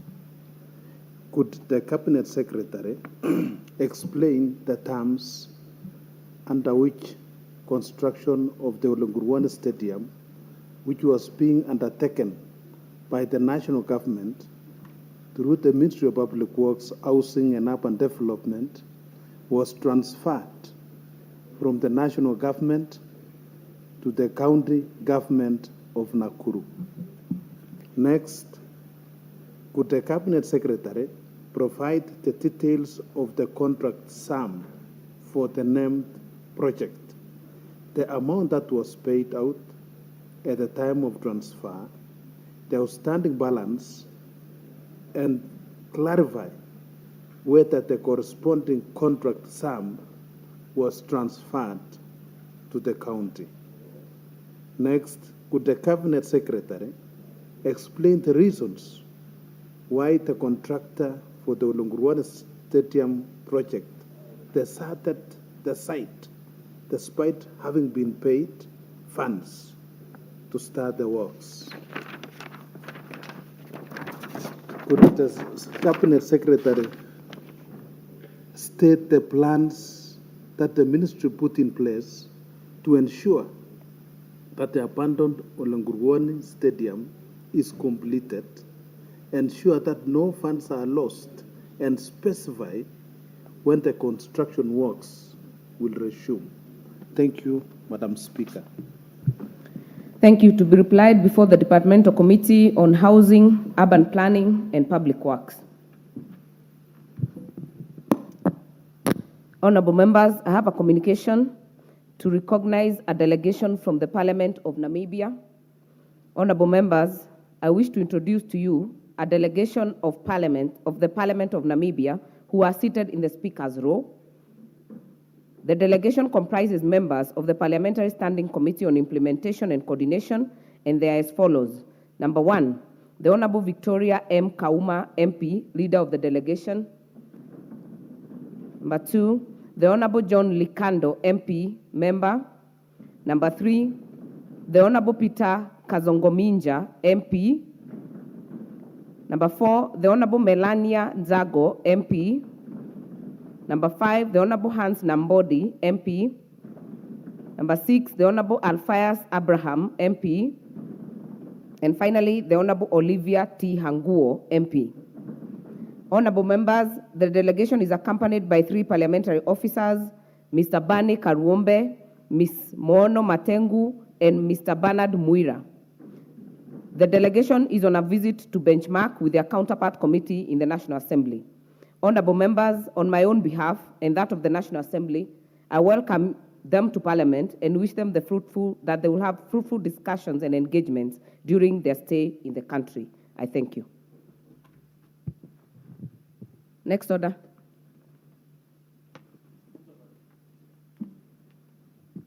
Order number 8, the National Youth Council Amendment Bill, National Assembly Bill number 1 of 2023, first reading. A bill for an act of Parliament to amend the National Youth Council Act.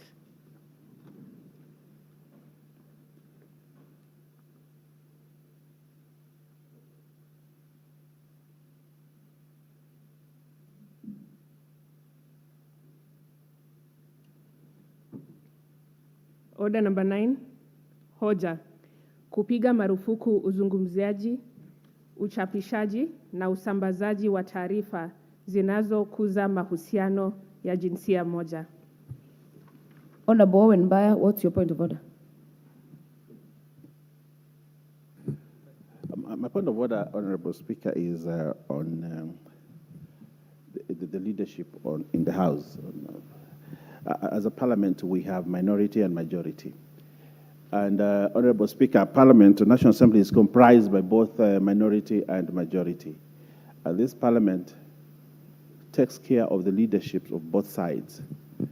But for the whole of this week, we have noted that one side has been permanently absent. And very important bills are coming, and we have passed the Division of Revenue Bill. We have passed several very important legislation that affect the country going forward, especially on the economic front.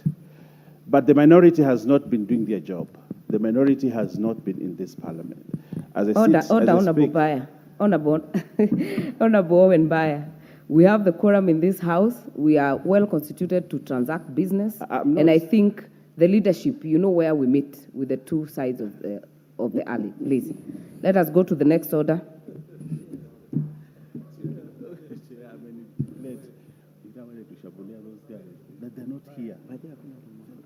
Haya, mswada ulioko kwenye ukumbi huu uliowasilishwa na Mheshimiwa Mohamed Ali, zimesalia dakika 17 za mswada huo.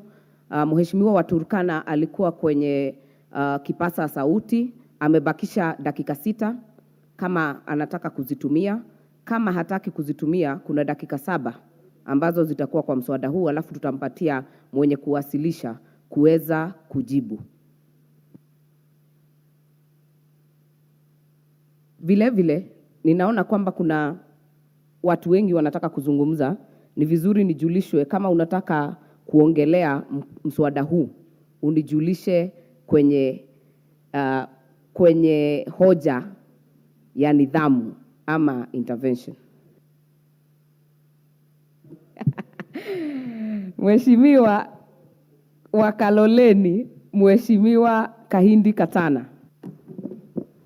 Asante Madam Speaker. Nasimama kuunga mkono hoja hii kupiga marufuku uzungumzaji, uchapishaji, usambazaji wa taarifa zinazohusiana na mapenzi ya jinsia moja.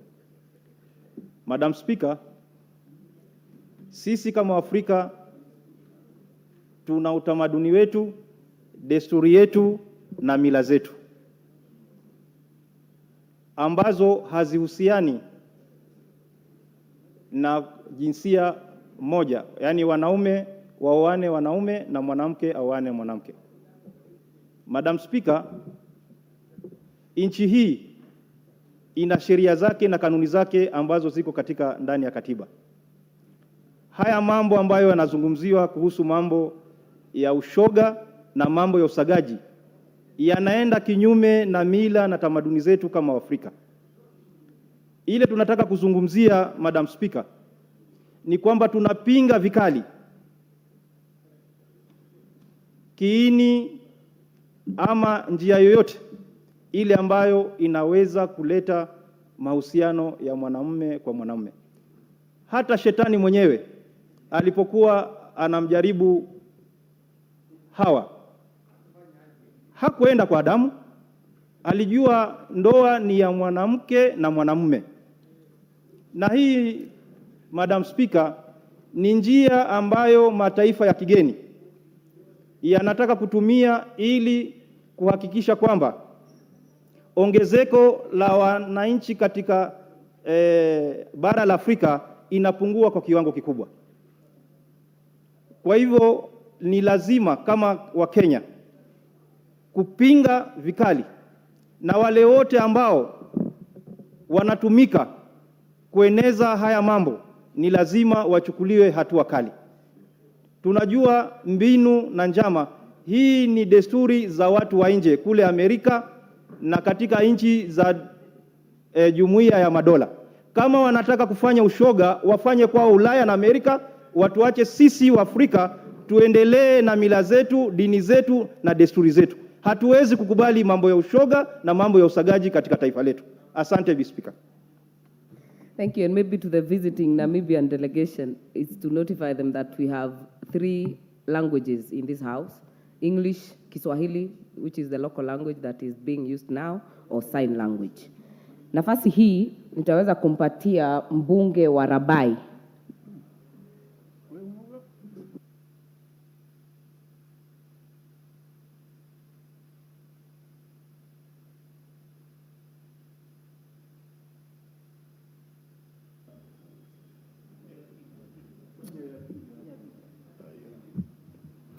Asante sana Madam Speaker.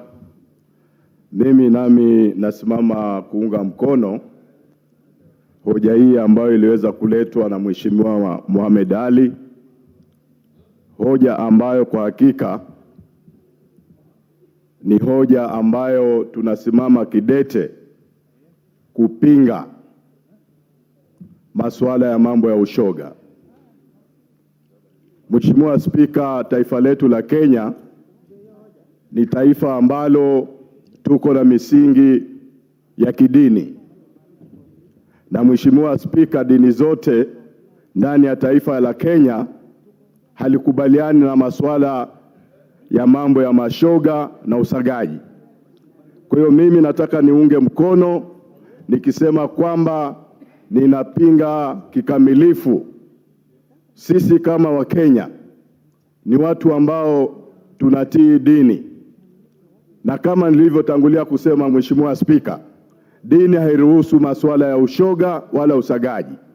Kwa hiyo mimi nataka niunge mkono mswada huu, na bunge hili la kitaifa linapopitisha mswada huu tuhakikishe kwamba sheria kali inatolewa kwa wale ambao watakuwa na matendo ya ushoga ama usagaji.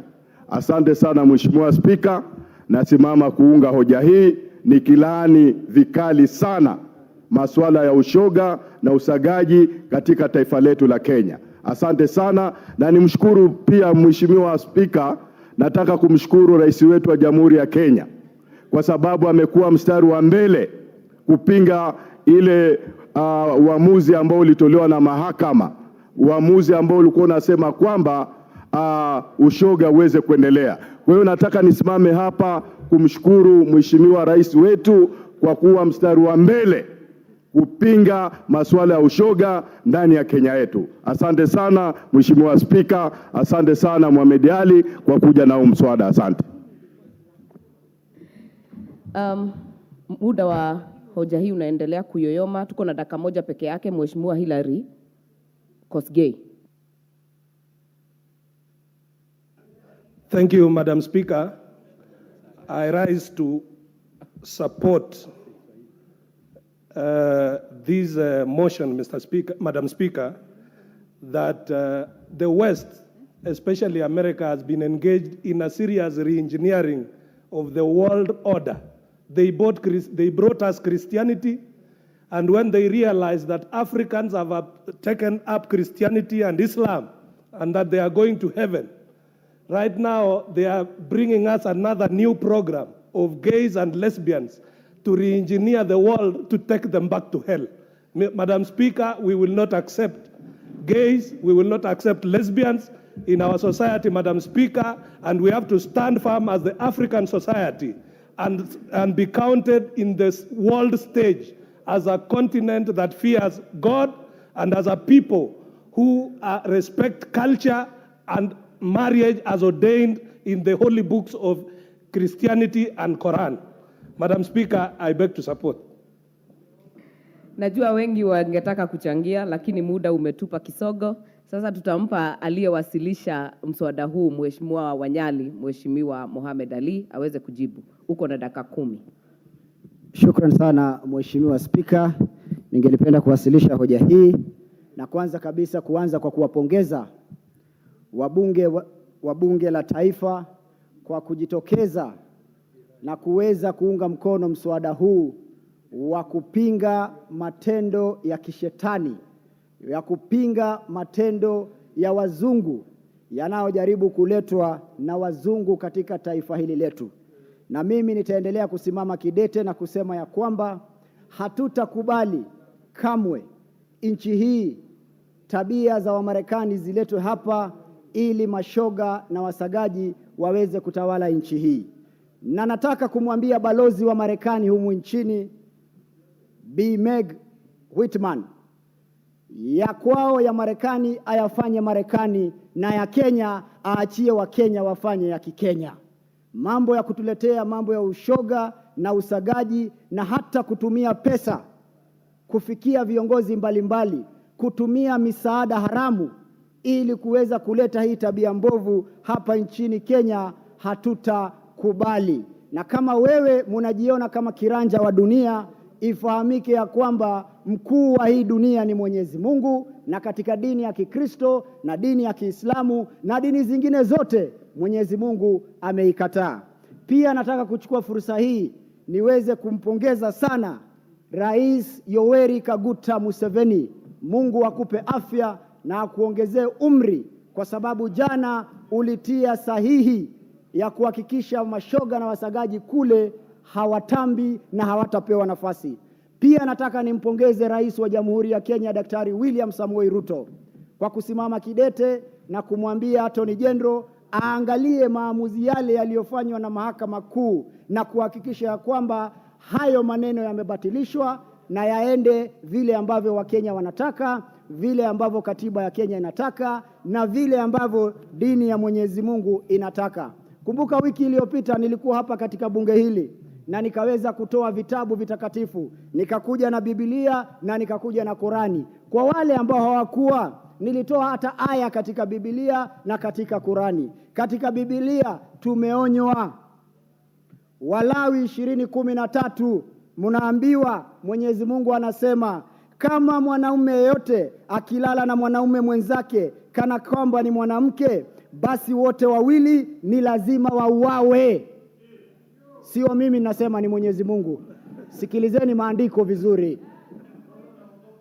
Kwani wamefanya jambo lililo chukizo, watawajibika kwa umwagikaji wa damu yao wenyewe. Ukifanya ushoga, ukifanya usagaji, na Mungu anasema muuawe.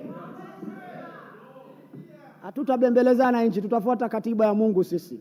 Quran An-Nisa sura ya 16 inasema, na wale wanaume wawili wanaofanya uchafu, yaani wanaume kwa wanaume, miongoni mwenyu waadhibuni wote.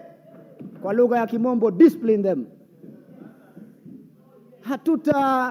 Eti Marekani inakuja kusema demokrasia wanaume wapandane kama mbuzi, demokrasia wanawake wapandane.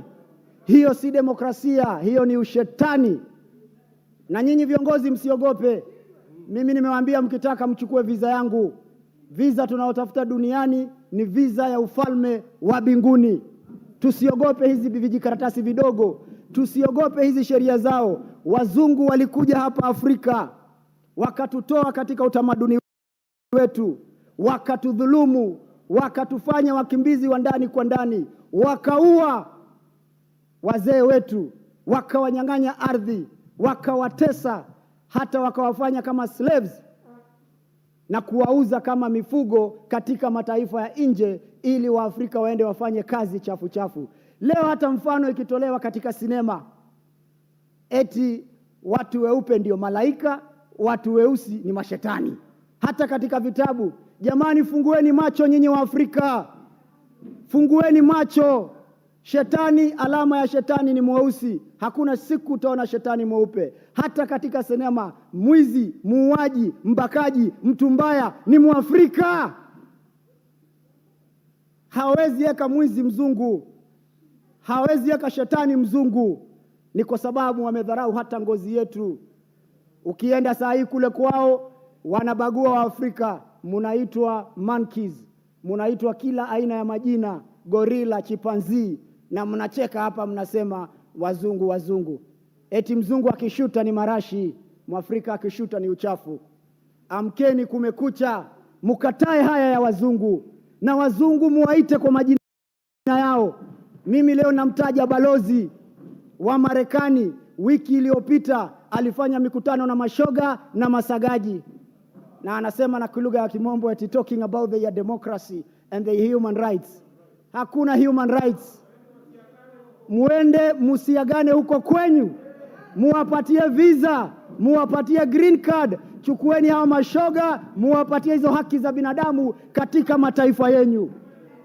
Nchi hii ya Marekani imeharibu dunia nzima. Imeharibu milki za Kiarabu kwa vita za mafuta. Imeharibu mataifa mengine kwa sababu ya minerals. Imeharibu kila nchi. Honorable Karoli Omondi, what is your point of order?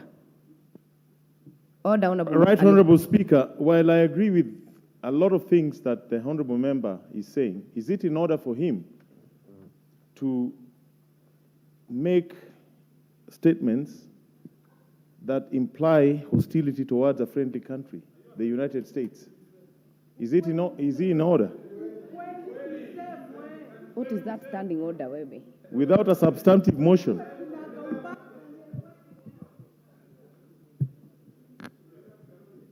Honorable Mohammed Ali, I would want you to also be careful, because don't go against our standing orders, that you're not supposed to expressly discuss matters pertaining to an elected official, president. Let us adhere to that in mind.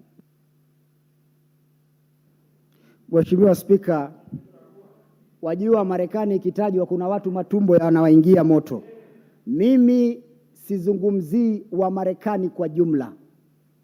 Mimi nazungumzia anayetaja, kwa sababu yule balozi ameita mashoga wa Kenya.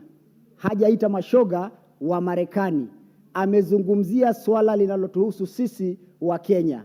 Na kwa hivyo, kwa sababu ya kidiplomasia na heshima ya mataifa, tutaheshimiana. Lakini ukienda kinyume na katiba ya nchi yetu, hatutaheshimiana. Kwa hivyo, mimi Mheshimiwa Spika, sijamtaja kwa njia mbaya, nimemtaja kwa sababu yeye anajaribu kufanya mambo kinyume na katiba ya nchi. Sisi tunaheshimu katiba yao na wao waheshimu katiba yetu, waheshimu dini zetu, waheshimu utamaduni wetu na waheshimu Uafrika na Ukenya ndani yetu. Mheshimiwa Spika, naona muda unanipa kisogo, wabunge wanataka kuchangia, na Mheshimiwa Spika, nitamwachia dakika zilizosalia dada yangu hapa aweze kuchangia, lakini ningeliomba pia uwape muda kidogo hao wangwana waweze kuzungumzia haya maswala. Asante sana Mheshimiwa Spika, na naomba bunge hili lipitishe mswada huu tukisubiri bill ya Mheshimiwa Kaluma.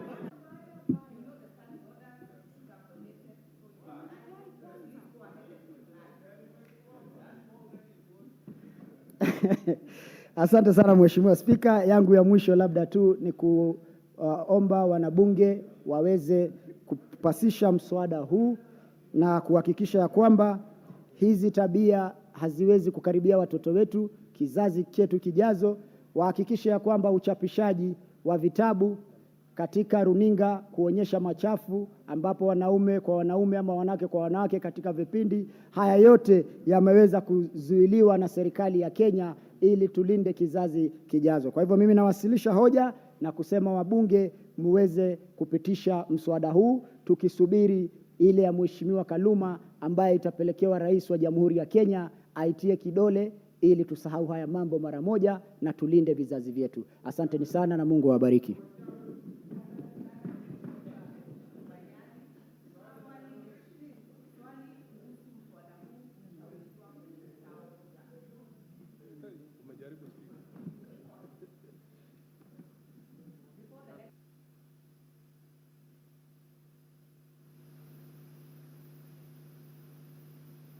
St. Angela Kiriaini Girls from Mathioya constituency, Murang'a County. On my own behalf and of the Assembly, we welcome you to observe the deliberations of the House.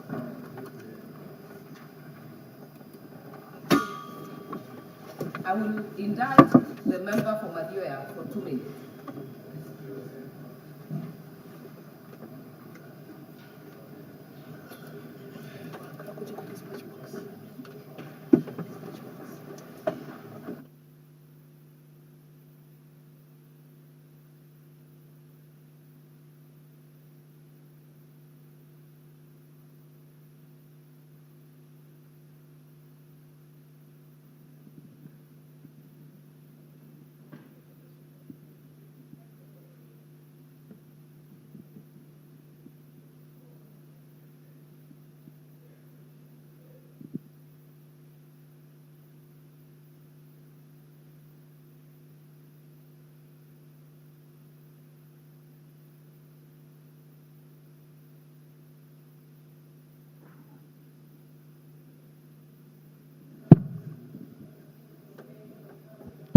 Yeah, thank you.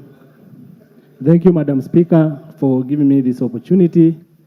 And I want to take this opportunity to welcome St. Angela Kiriaini Girls to Parliament. Indeed, this is the first school from Mathioya constituency that has visited the Parliament since August 9th, 2022. Kiriaini Girls is one of the best performing schools in Murang'a County and Mathioya. And what I would ask the girls is not to disappoint Mathioya, to try and to continue working hard. And a word of advice to the girls and indeed to the rest of the schools is one, as girls, equip yourself with knowledge, wisdom, with obedience and so forth. Number two, search for yourself away from damaging habits, from damaging relationships and so forth. And lastly, live as yourselves. Make sure you don't live outside your means. Work hard. And I think, thank you very much. Madam Speaker, for this opportunity. Thank you very much.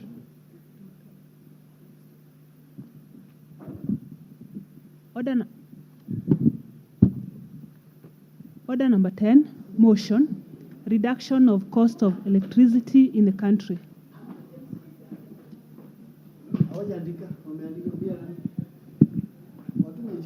Member for Laikipia, Honorable Jane Kagiri.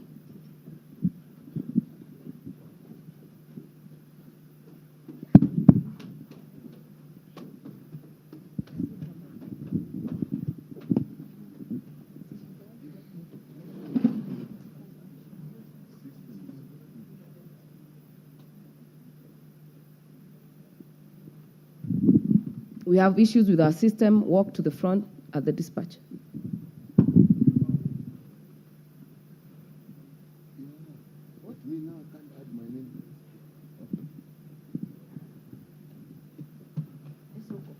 Thank you, Honorable Speaker. Honorable Speaker, I beg to move that aware that the cost of electricity has been at an all-time high, affecting the cost of living and doing business, acknowledging that the Kenya Power and Lighting Company, a public limited company, in brackets Kenya Power, procures electricity from Kenya Electricity Generating Company, another public limited company, in brackets KenGen, a government-owned company, and from different independent power producers, in brackets IPPs, recognizing that Kenya Power has entered into power purchase agreements, in brackets PPAs, with both KenGen and IPPs, and procures power from them at unregulated rates. Noting that there is need to regulate all IPPs in the country and publicize their locations, stakeholders, directors, management, and their addresses and agreements entered into with Kenya Power. Cognizant that recommendations from past task force reports relating to power purchase and rates have not been implemented, deeply concerned that Kenya Power has in the past procured a larger quantity of power from the IPPs at a greater cost rather than from KenGen, leading to higher cost of power, cognizant of the fact that there is need to put in place policies, strategies, and regulatory measures for better planning to moderate the cost of electricity and enable access to energy by all, particularly in the manufacturing sector, to ease the cost of production and doing business.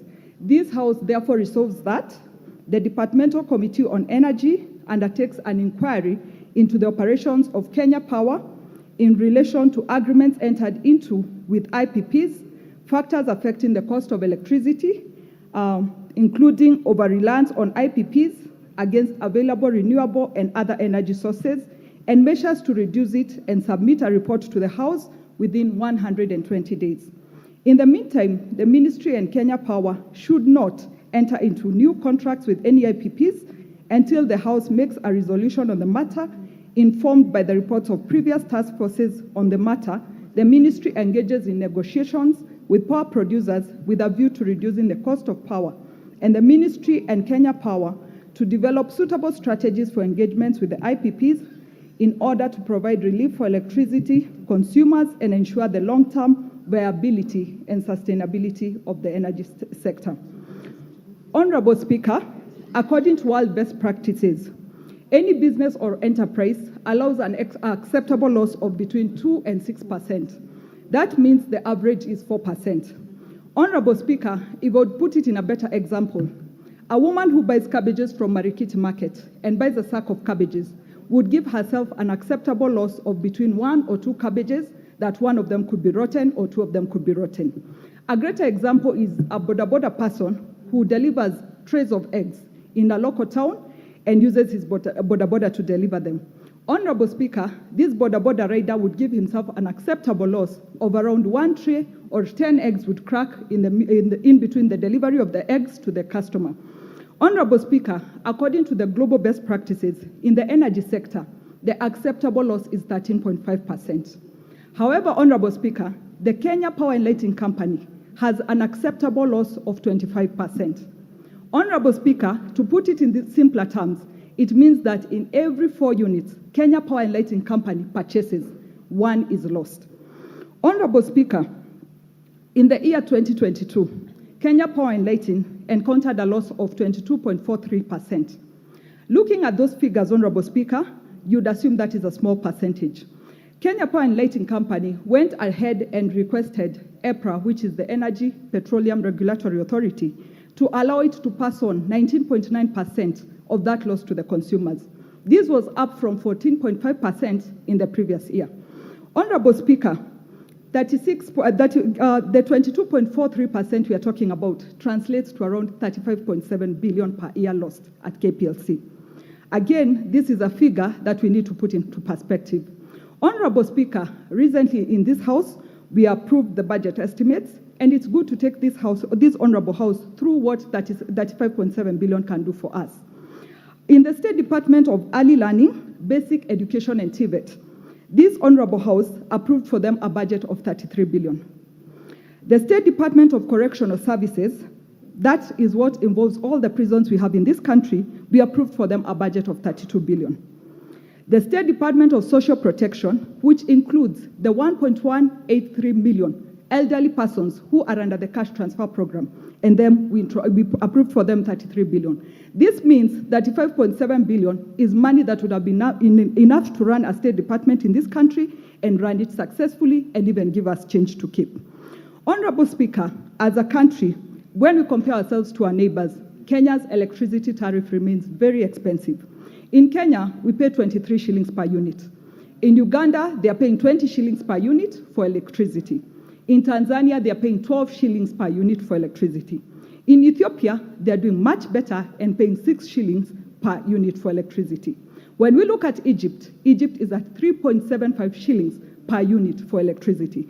This tells us that our country, Kenya, is charging 7 times the cost of electricity as compared to a country like Egypt. Honorable Speaker, this remains a very heavy outcry from our consumers, businesses, and even individuals in this country on the high cost of electricity. There has been 4 task forces created in the last 4 years to try and solve this issue.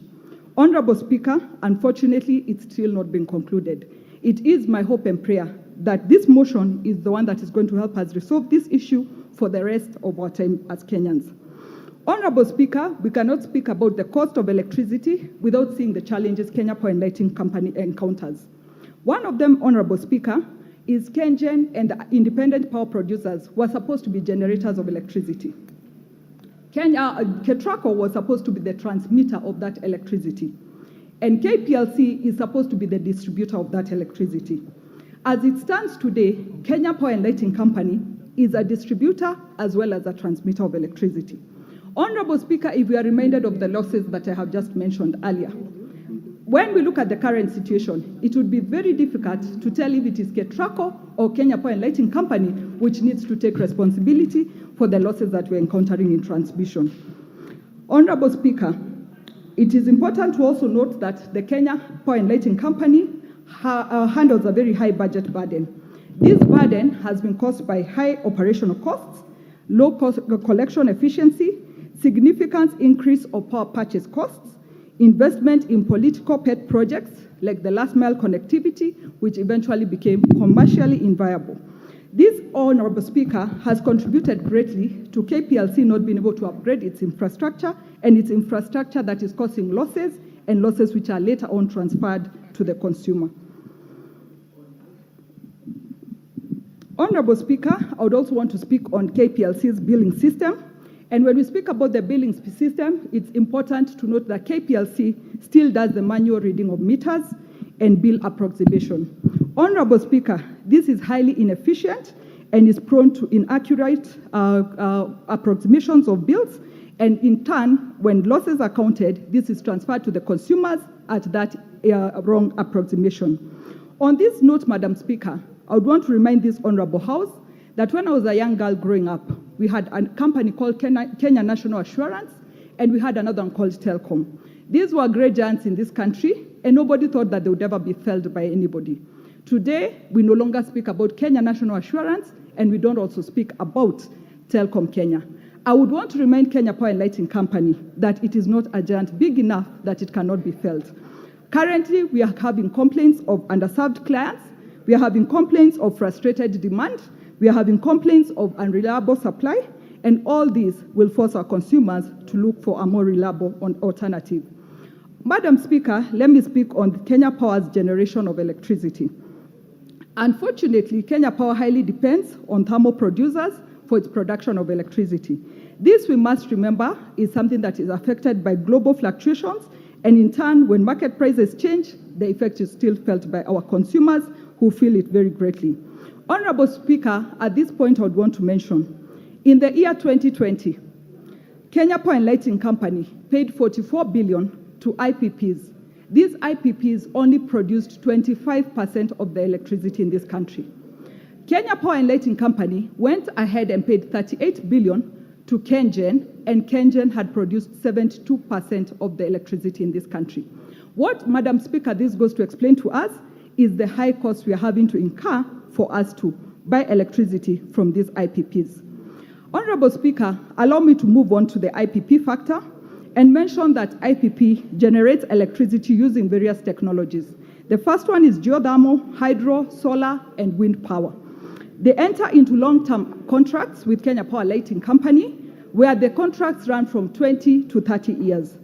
The single off-taker, who is KPLC, is mandated by law through the agreements to take or pay for the capacity of the power plant. Madam Speaker, when I say take or pay, it means whether we take, we have to pay. If we don't take, we still have to pay.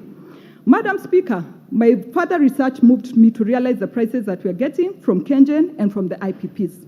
This was a shocker to learn that at KenGen, we buy 1 unit of electricity at 5 shillings and 30 cents. The IPPs, on the other hand, and especially the thermal producing ones, are selling to us a unit of electricity at Kenya shillings 195 per unit. This, Madam Speaker, answers the cost of our electricity bills.